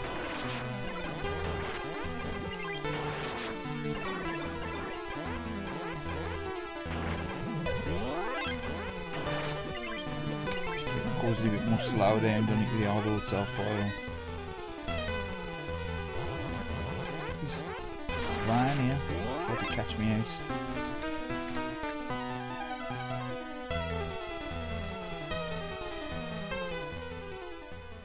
Now we're going to crash into the top of the Arctic, whatever you call it. It's like a bloody an art. It's like an art style boss, and it's like an artwork.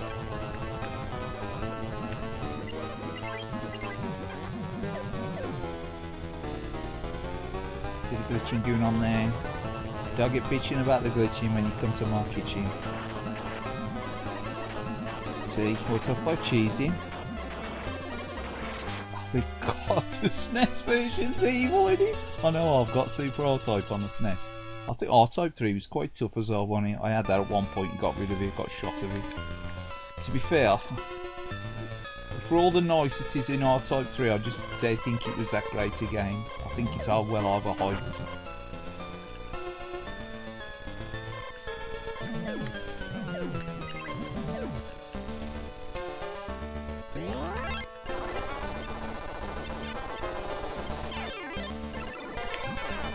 I was surprised and disappointed by R-Type 3, to be fair. I ain't a big fan of R-Type 3, or a while back in the day anyway. I was saying back in the day, what am I about back in the day? It's been that long ago, it's only been about 10 years ago since I had it.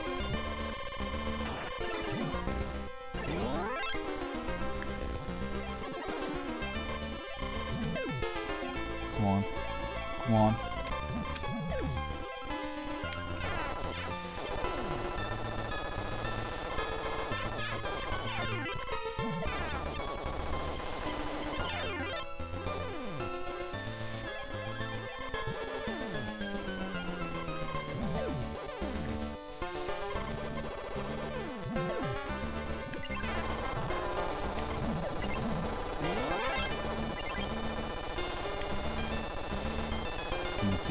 Need to get in there. Turn this thing off. We need to turn the auto fire off, really. No, we need to turn the auto fire off. Oh, you dong! You dong! Oh man.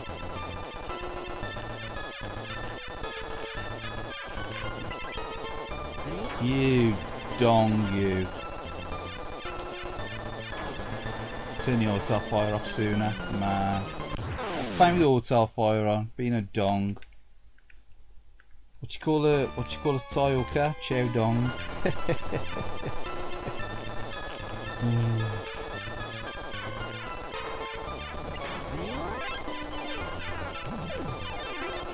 Chow dong. Man, what a dong. Nah, that screwed you up, man. Yeah. So this is where you lose interest. You lose all your parents and you're like, nah. And the stock of lives goes down faster than the Toyoka as well. Oh man. Yeah.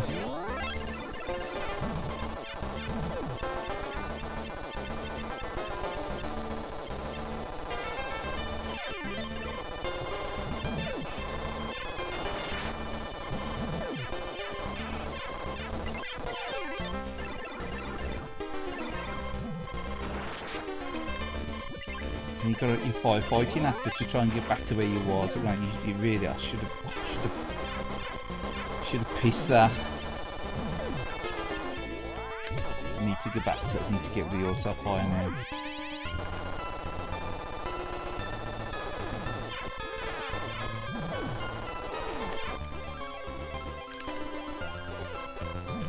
To the point where you just remove that auto fire. Come on.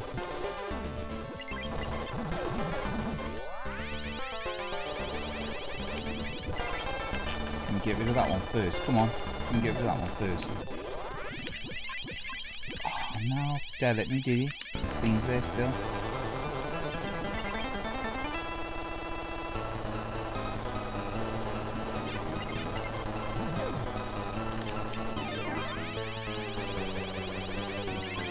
This time. We got it. Oh yeah. Yeah, the slowdown's really bad on the SNES version. It is quite bad. Oh, that's sort of one of the things that put me off Super Famicom There was a slowdown on some of the games. It sort of like pushed me into selling it. Got rid of it, and then I ended up picking a Super Nintendo up for Street Fighter 2, and then I ended up getting Contra 3 and stuff. So I only ever had the one early Super Famicom, and then I ended up with the Super Nintendo.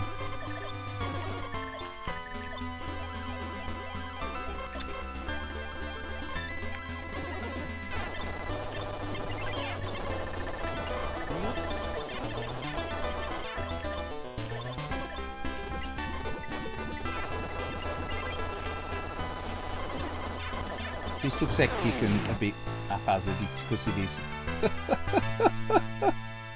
Oh well, it was a kind of an effort. It was a kind of an effort. Oh well, that was fun. I quite enjoyed that in this hectic madness. Oh man.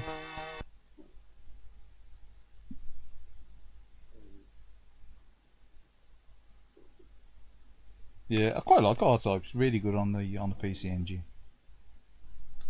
Second one's difficult though.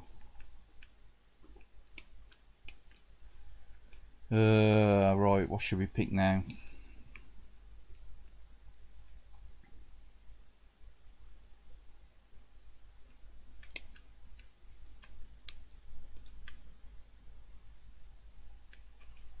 Again, hit the wrong button.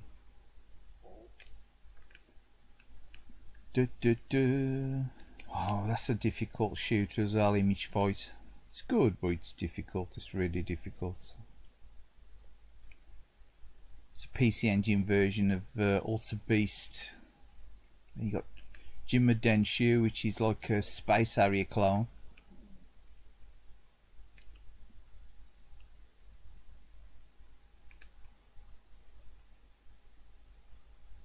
There's Metal Stoker.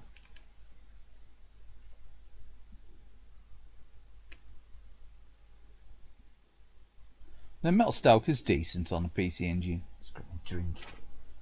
So I say it's very similar to Granada, or Granada X. Some people call it Granada. It's like an above scrolling shooter, a multi-directional shooter. This is sort of similar. This is probably a little bit more, I don't know, like kind of simplistic, but.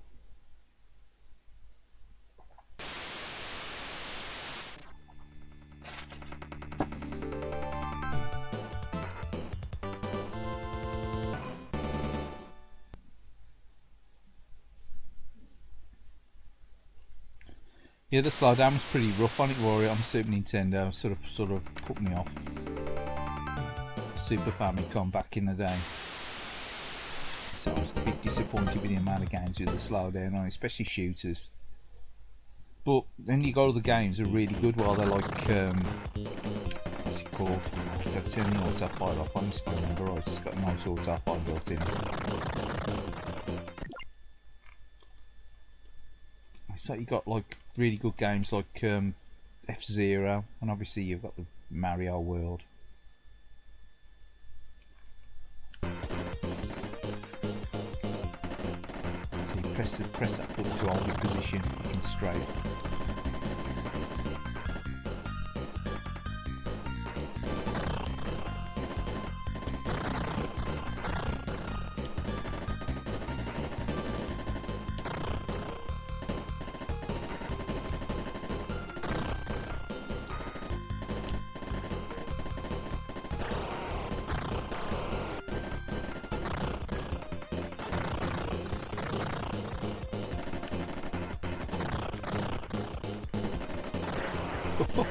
Seems difficult. It's been ages since I played this properly. Man, they can't tell me that's game over already. No.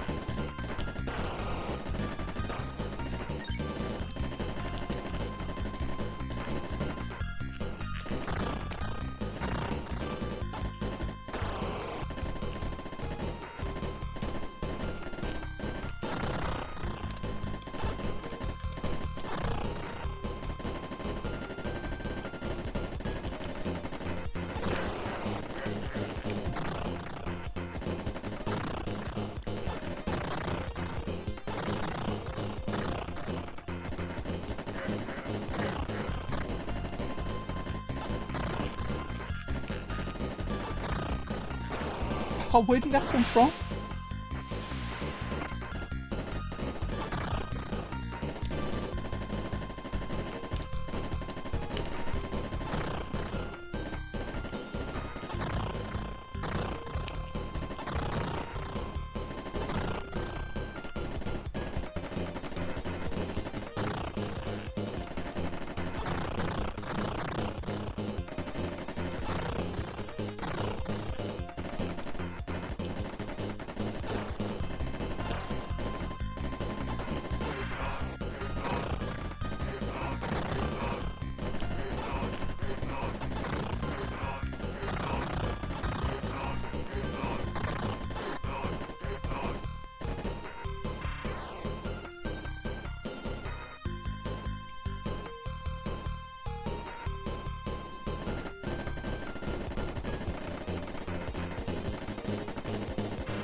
So it's got some like kind of speech on it as well. It's like robotic speech, or digitized speech as well. I've got the original of this. I haven't really played a lot of it, in fairness. Another game that I had back in the day, I had a loose version of this, a loose card of this. I managed to pick up in a bundle. And they ended up looking for it and buying it off eBay. This one, I don't think this was that cheap actually. I think this was like probably a 35 quid or 30 quid game back in the day. We quite cheap these to get in the box. It's quite an expensive game now, isn't it?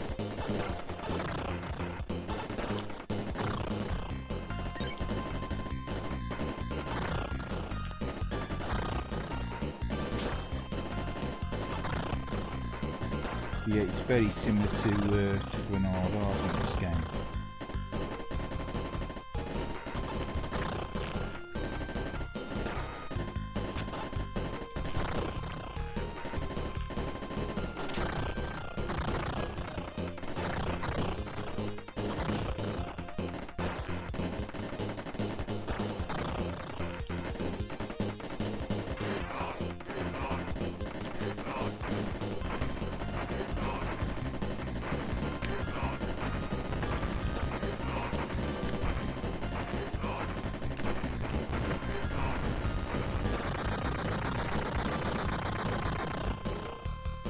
Gotta go, mate. No worries, mate. Have a good one. Cheers, Glenn. Thanks for dropping in.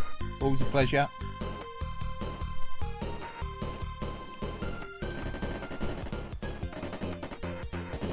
So it was a late start tonight as well, so not a worry, not a problem. So I'm probably going to be on till probably about I might be on another hour. I'll probably be on till about 12:30. I would have thought.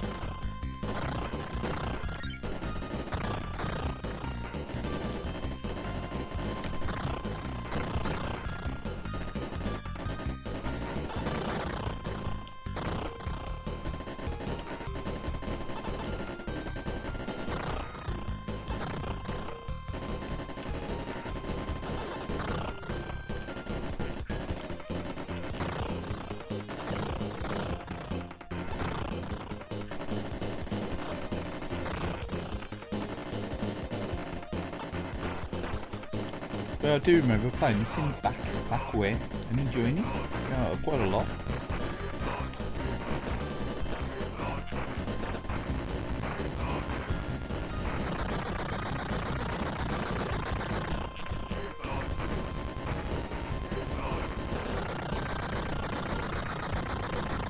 Kind of ridiculously hard, like shoot 'em up for you know, for the PC Engine.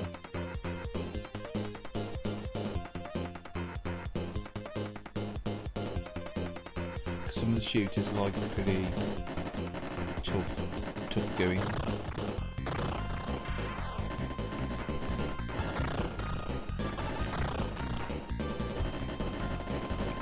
Well, it just means you just got to put a lot of time into playing around. You really like to get the best out of them. You really have got to sort of like get good. You got to get good. You got to memorise the levels, enemy layouts and stuff.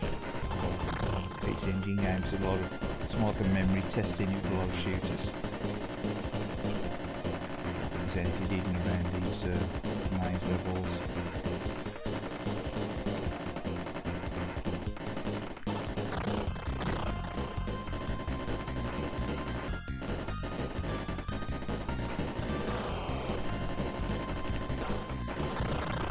So the cover art on this game as well. Looks a bit like one of the members of Depeche Mode, doesn't it? Looks like what's his name? Martin Gore. What I'm thinking of.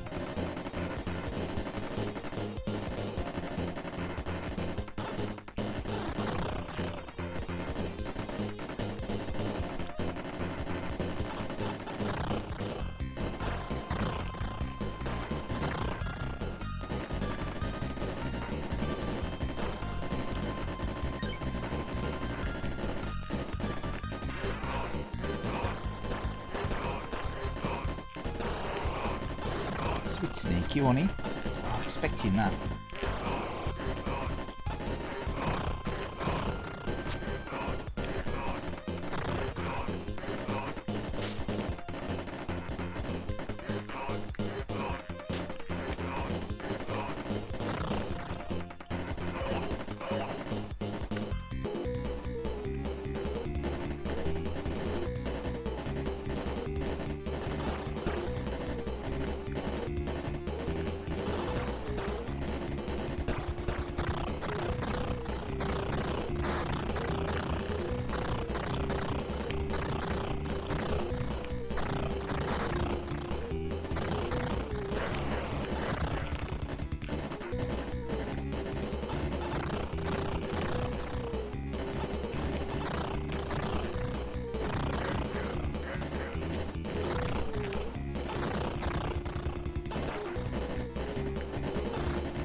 Oh no!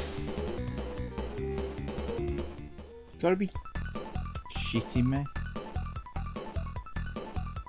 Depeche Mode's on the front cover of this game. No, it looks to be, if you look at the cover of the game, it looks like one of the band members he's on it.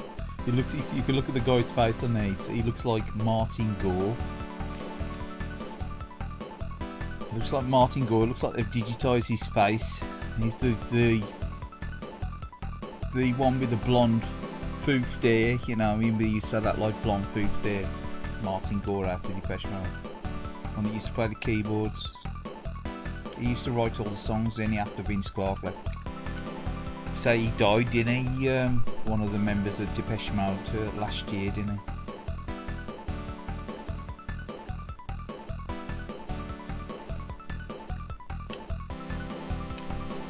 he? Yeah. Play someone else. So we're not continuing.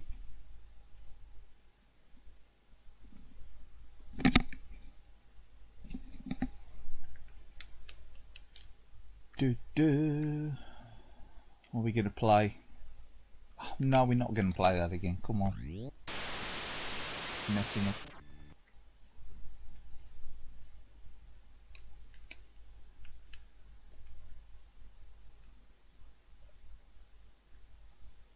Air Zong's pretty good, but you've got to play the Japanese version. Cybercore's a good shooter as well. So there's lots of good shooters.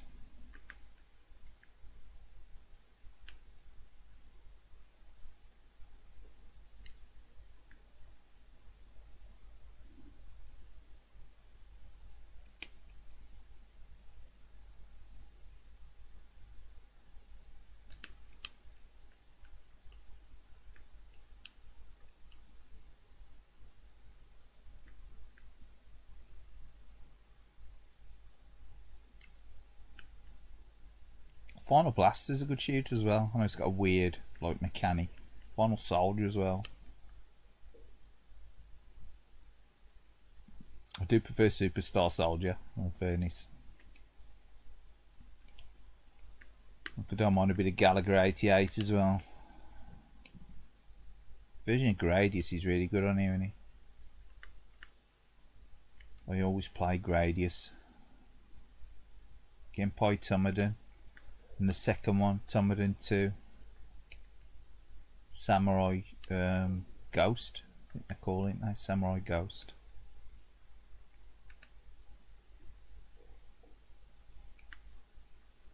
I'd say some of these are demos on here as well. The sort of demos that have been shoved in here.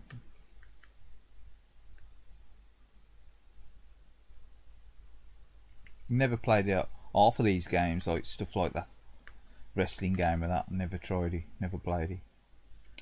Dungeon Explorer's good. I like Dungeon Explorer. Yeah, I know. It's a fair few on here I'd never played. I still ain't played. This is a really good game, only Dungeon Explorer.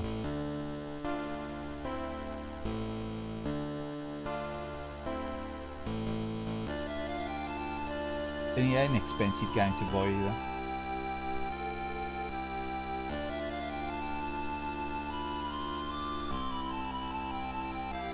Dragon Spirit's really good on the PC Engine, yeah. Dragon Saber as well. Dragon Saber's good. I do like Dragon Saber.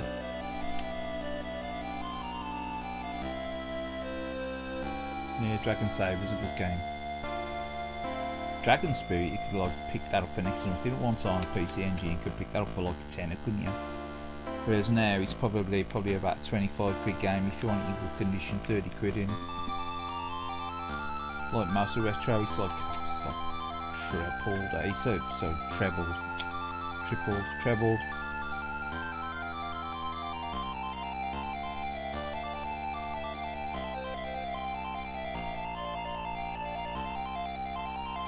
Even the music's good on surroundings, like the stereo. Sound good. Like PC Engine sound chip, I know it probably ain't as good as a Mega Drive, but once it's programmed properly, it does sound good, especially in stereo.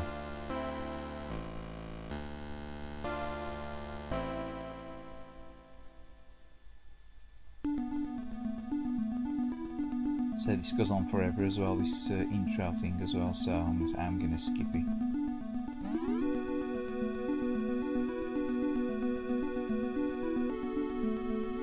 I think I'm gonna skip it.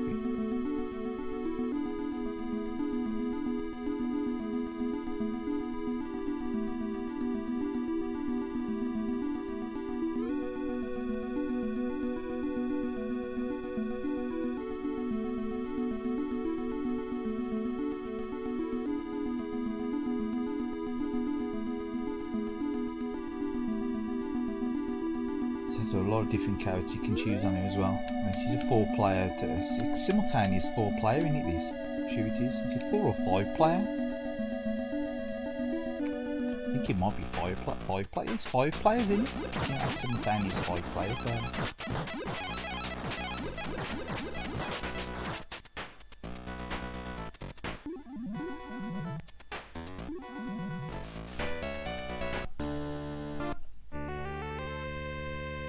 Again, to like give that layered graphic effect that use sprites and stuff like that. Look a lot coin up, see that as well, didn't they? To like mock the layers, the graphic layers. It's like PC, so it's like Neo Geo. That's just pure sprites in it. Even the backgrounds are made out of sprites, the tiles are sprites.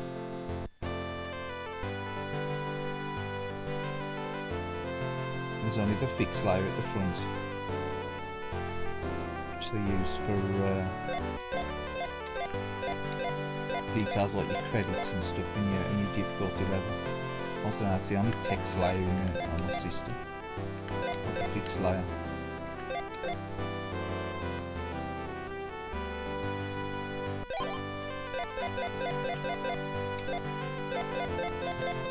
We'll choose a fighter.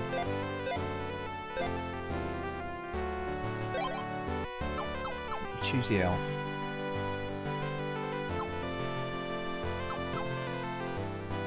Out the way.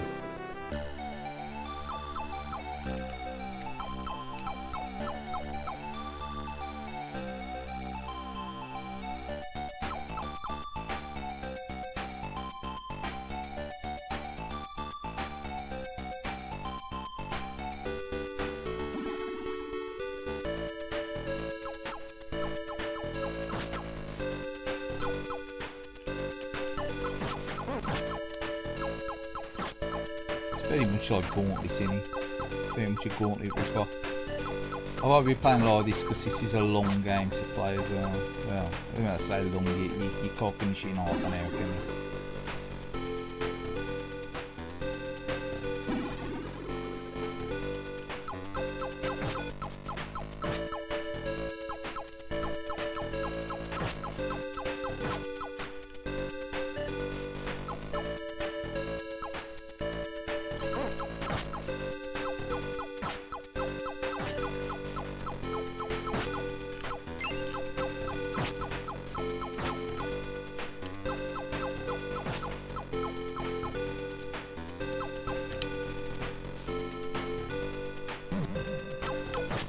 So you get different weapons there. That's like a bomb, and it's like a small bomb.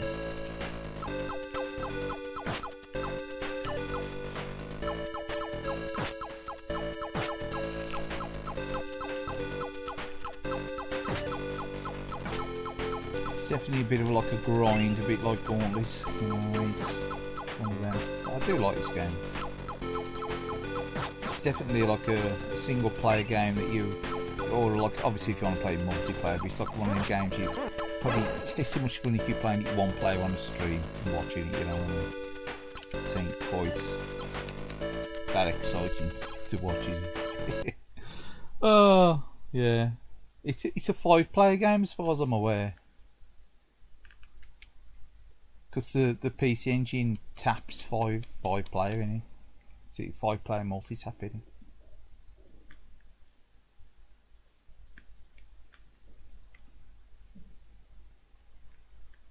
I've got a multi-tap, see over there somewhere.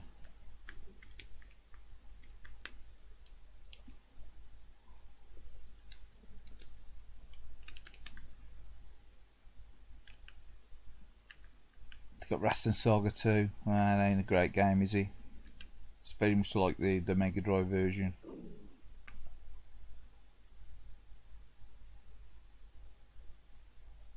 Yeah, it's not great.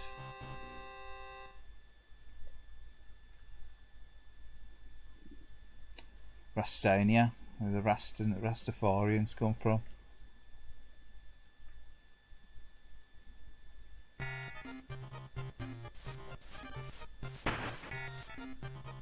Some quality animation going on right here. See, I think graphics are a bit more colourful than the Mega Drive one, but it's lacking the layer of parallax, any. Plus, I think I've got the auto fire on some reason. What I'm doing here. I think controls feel really jank on this.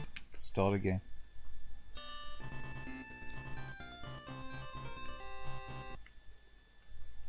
It's another game that I have got the U card of.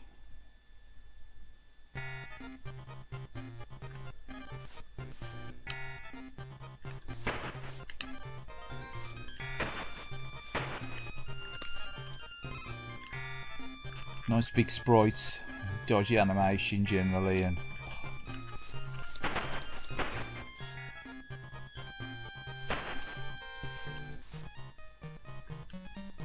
fairly colourful, but not the greatest. Not the greatest of games.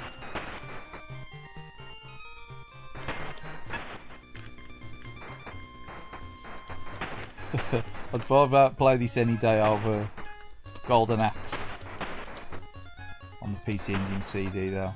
Any day. Any day.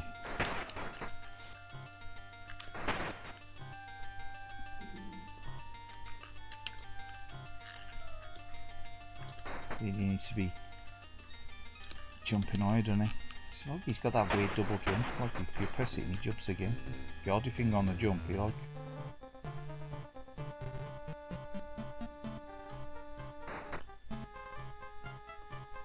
It's like skipping along.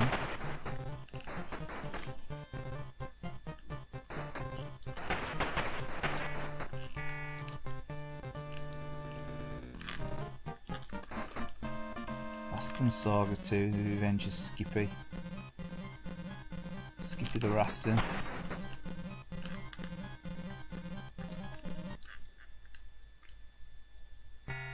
Sometimes less is more. Yeah, he does seem goofy, doesn't he? He was alright, they say a very good game, is he? It is disappointing. I mean, the first one was... No, it was alright, Warwick. The first one was alright. Whether it was, you know, as good as it could have been, but definitely better than this one. Something about the original first Rastan one there, so that kind of the barbarian thing. There was nothing like it at the time, was there?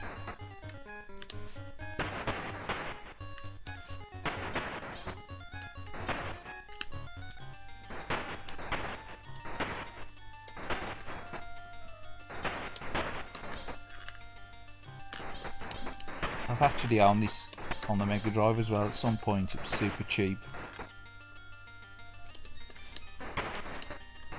Can't say I'm proud to admit that, but it was super cheap, and I do remember picking up for the Mega Drive years ago.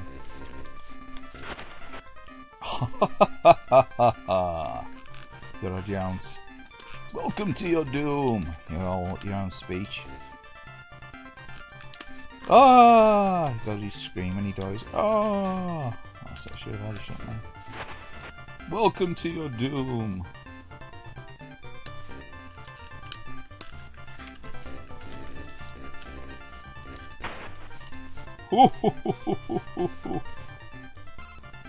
Congratulations.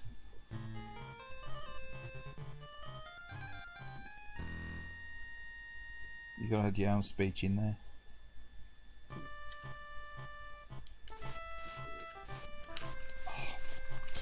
Clunky as hell though, this game is clunky as hell, isn't it? Oh man, he just got cobbled literally.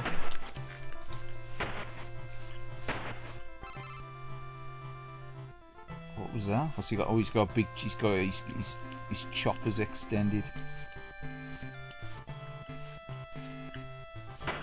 And he said he got a rather large weapon. Ooh. Ooh, that weapon action. He's getting all excited.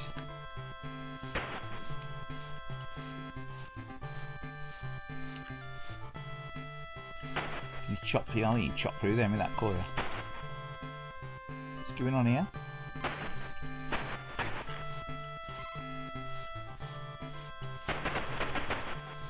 He lost his weapon.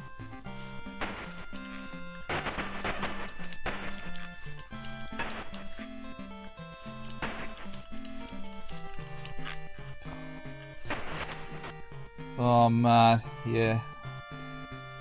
Welcome to your doom.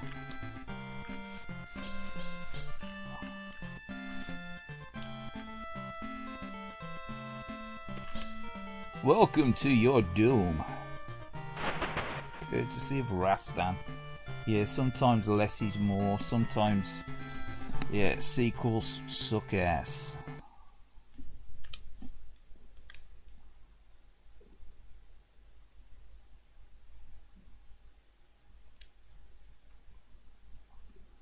Hi, my name's Michael Douglas. I highly recommend anyone to not purchase Rastan 2.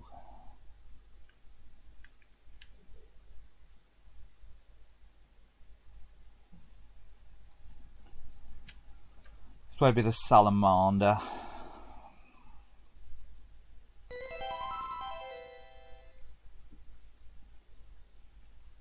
Now this is a good game. Again, shoot 'em up. Gadzooks, so shoot 'em up on the PC Engine.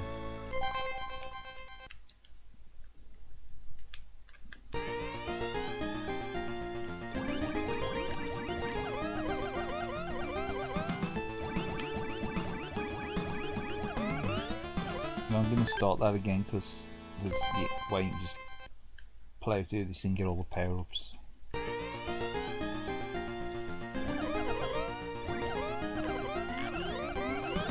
Like this, it's better. It's not good.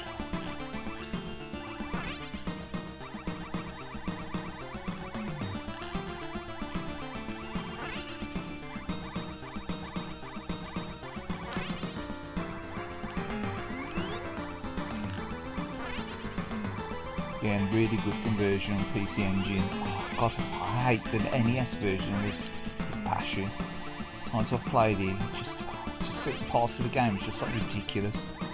Like the start of the level there, and it's trash. Where the actual level closes off and blocks you in. I mean, it does that at the end of the level, yeah, through the meat wall, but not at the beginning of the level. what the hell's all that about? Why change the design of the game to do that? That's to me, doing stuff like that in a game, and just, okay, you can't reproduce the graphics perfectly, but at least try to reproduce the gameplay. It's pathetic. I love the look of the cartridge, that green translucent cartridge, but just as soon as I saw the video of it and someone playing it, and I've played it on emulation since, that bit at the start of level just put me off buying it. I just can't be arming that. Life Force or whatever you want to call it. It's just wrong. Oh, fuck's sake. The meat, blast the meat. Head through the meat.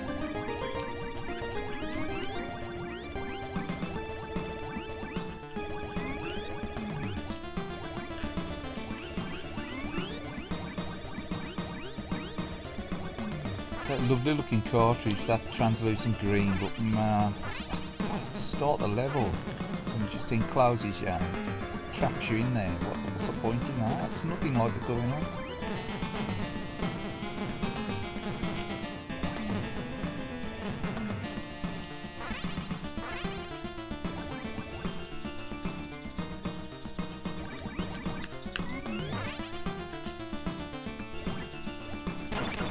Fuck's sake. Oh, yeah.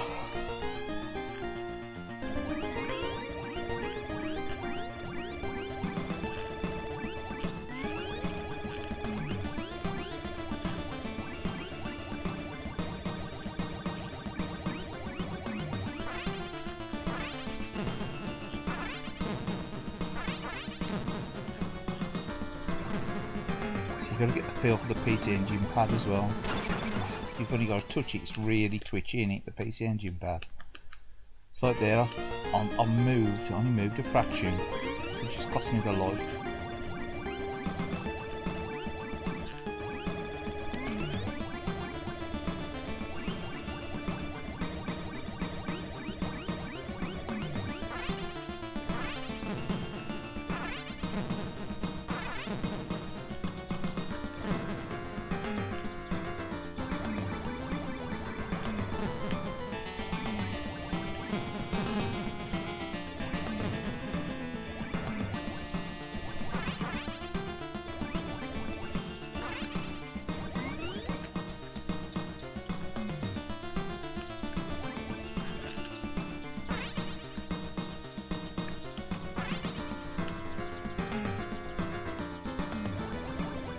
Can be a real pain in the ass.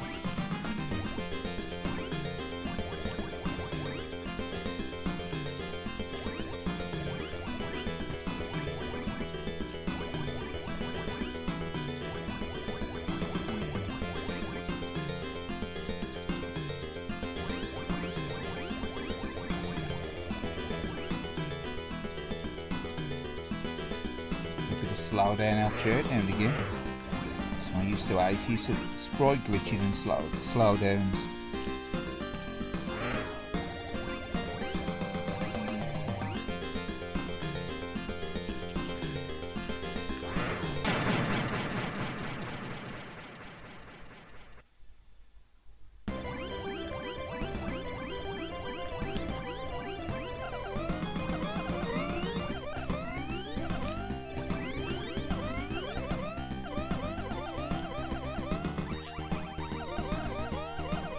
So these are the games that the PC Engine sort of like iconic for it now, like the conversions before anything else got like a good version of Salamander and Gradius.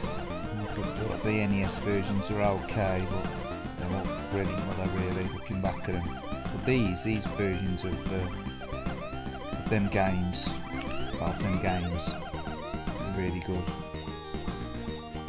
Like before the 32-bit era.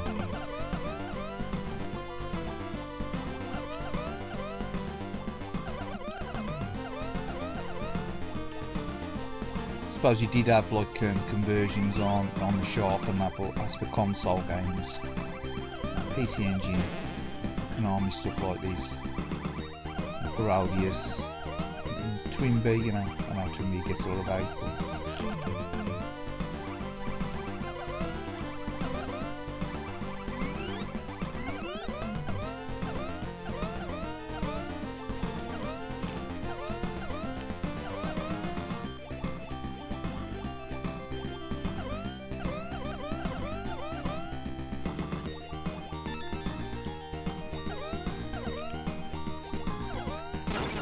Oh man, I should just ignore them, shouldn't I? Just trying to wipe them all out.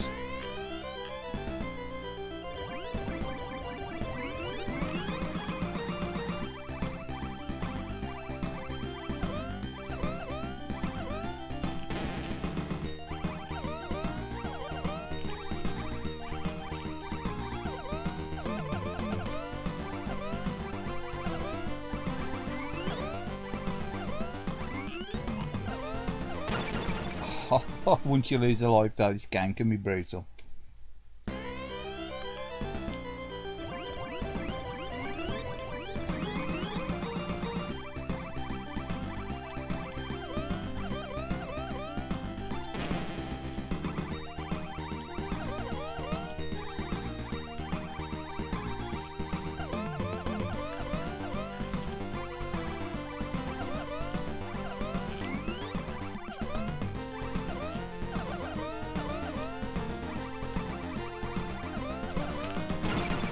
Man, what am I doing?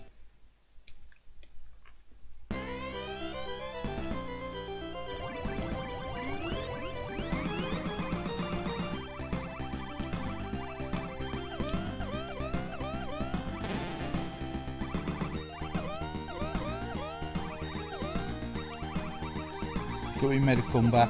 Thought we made a comeback from the earlier mess of trying to get through the meat wall. No. Like we're gonna end this game on this level. Oh yeah.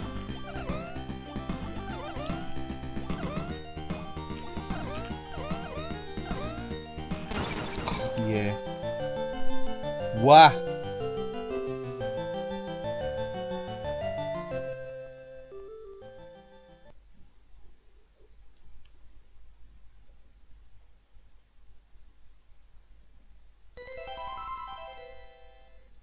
Go on, we're going to have another go. We're going to play this one again. Do like this game.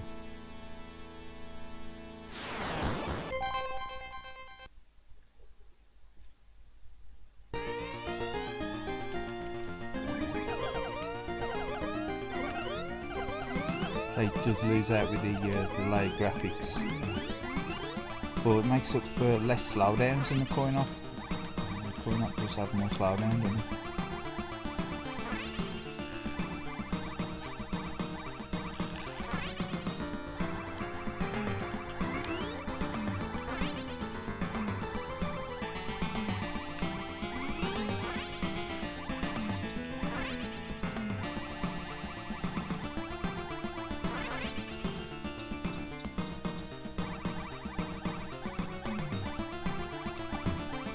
Probably that's enough power-ups for now. So the more powered up you get, the higher number of enemies and shots on the screen. So it scales up the difficulty. Jeez. Shouldn't have got that. Shouldn't have got that option.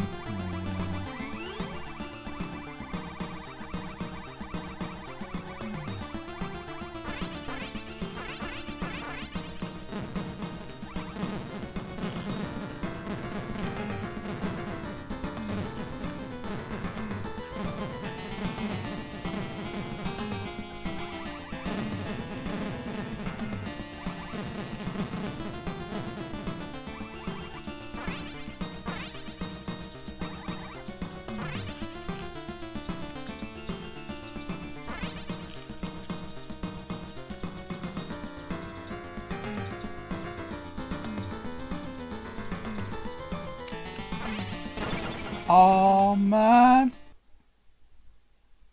the meat wall of doom.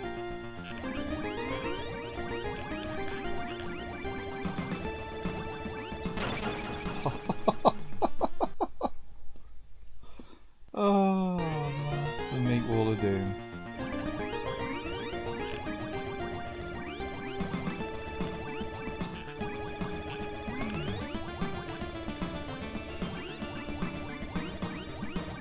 You're really done with missiles as well. Nah. You might as well. You might as well just restart when you get to that point.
Oh man, I can't believe that tusk thing got me there.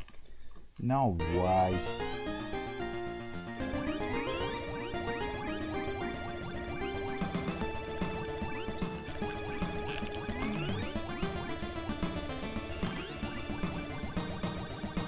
That was just clumsy.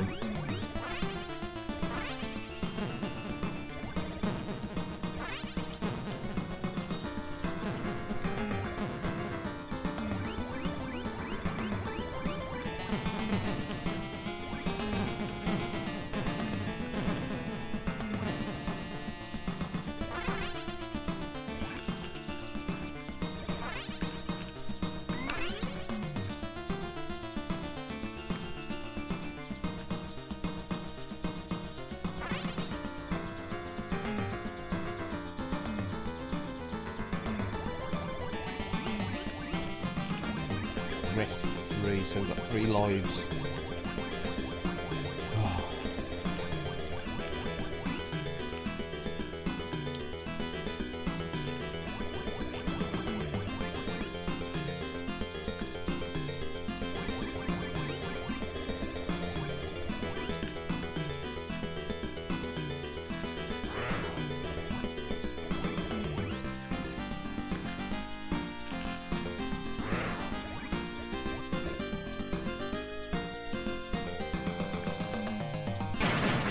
We got it. See, that ain't too difficult. Just getting through the meat wall.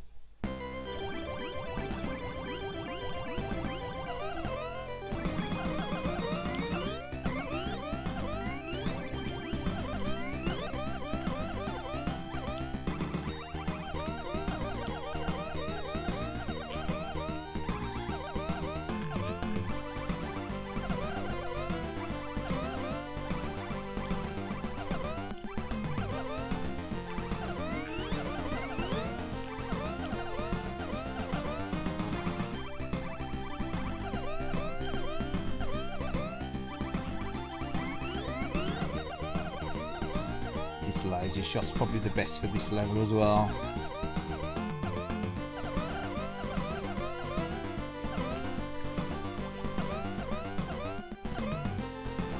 This is quite a fair bit of slowdown. A bit of slowdown in this game.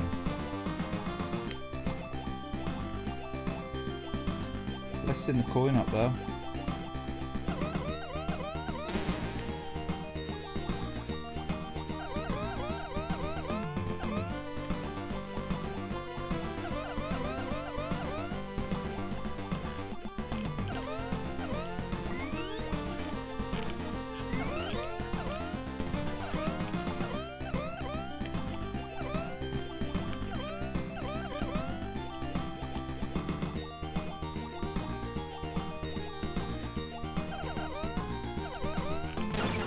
Oh, fuck's sake.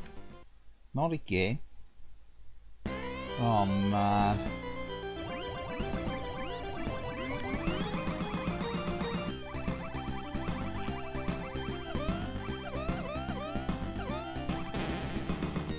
just punish you. If you make any mistakes in this game, it will punish you. It will punish you.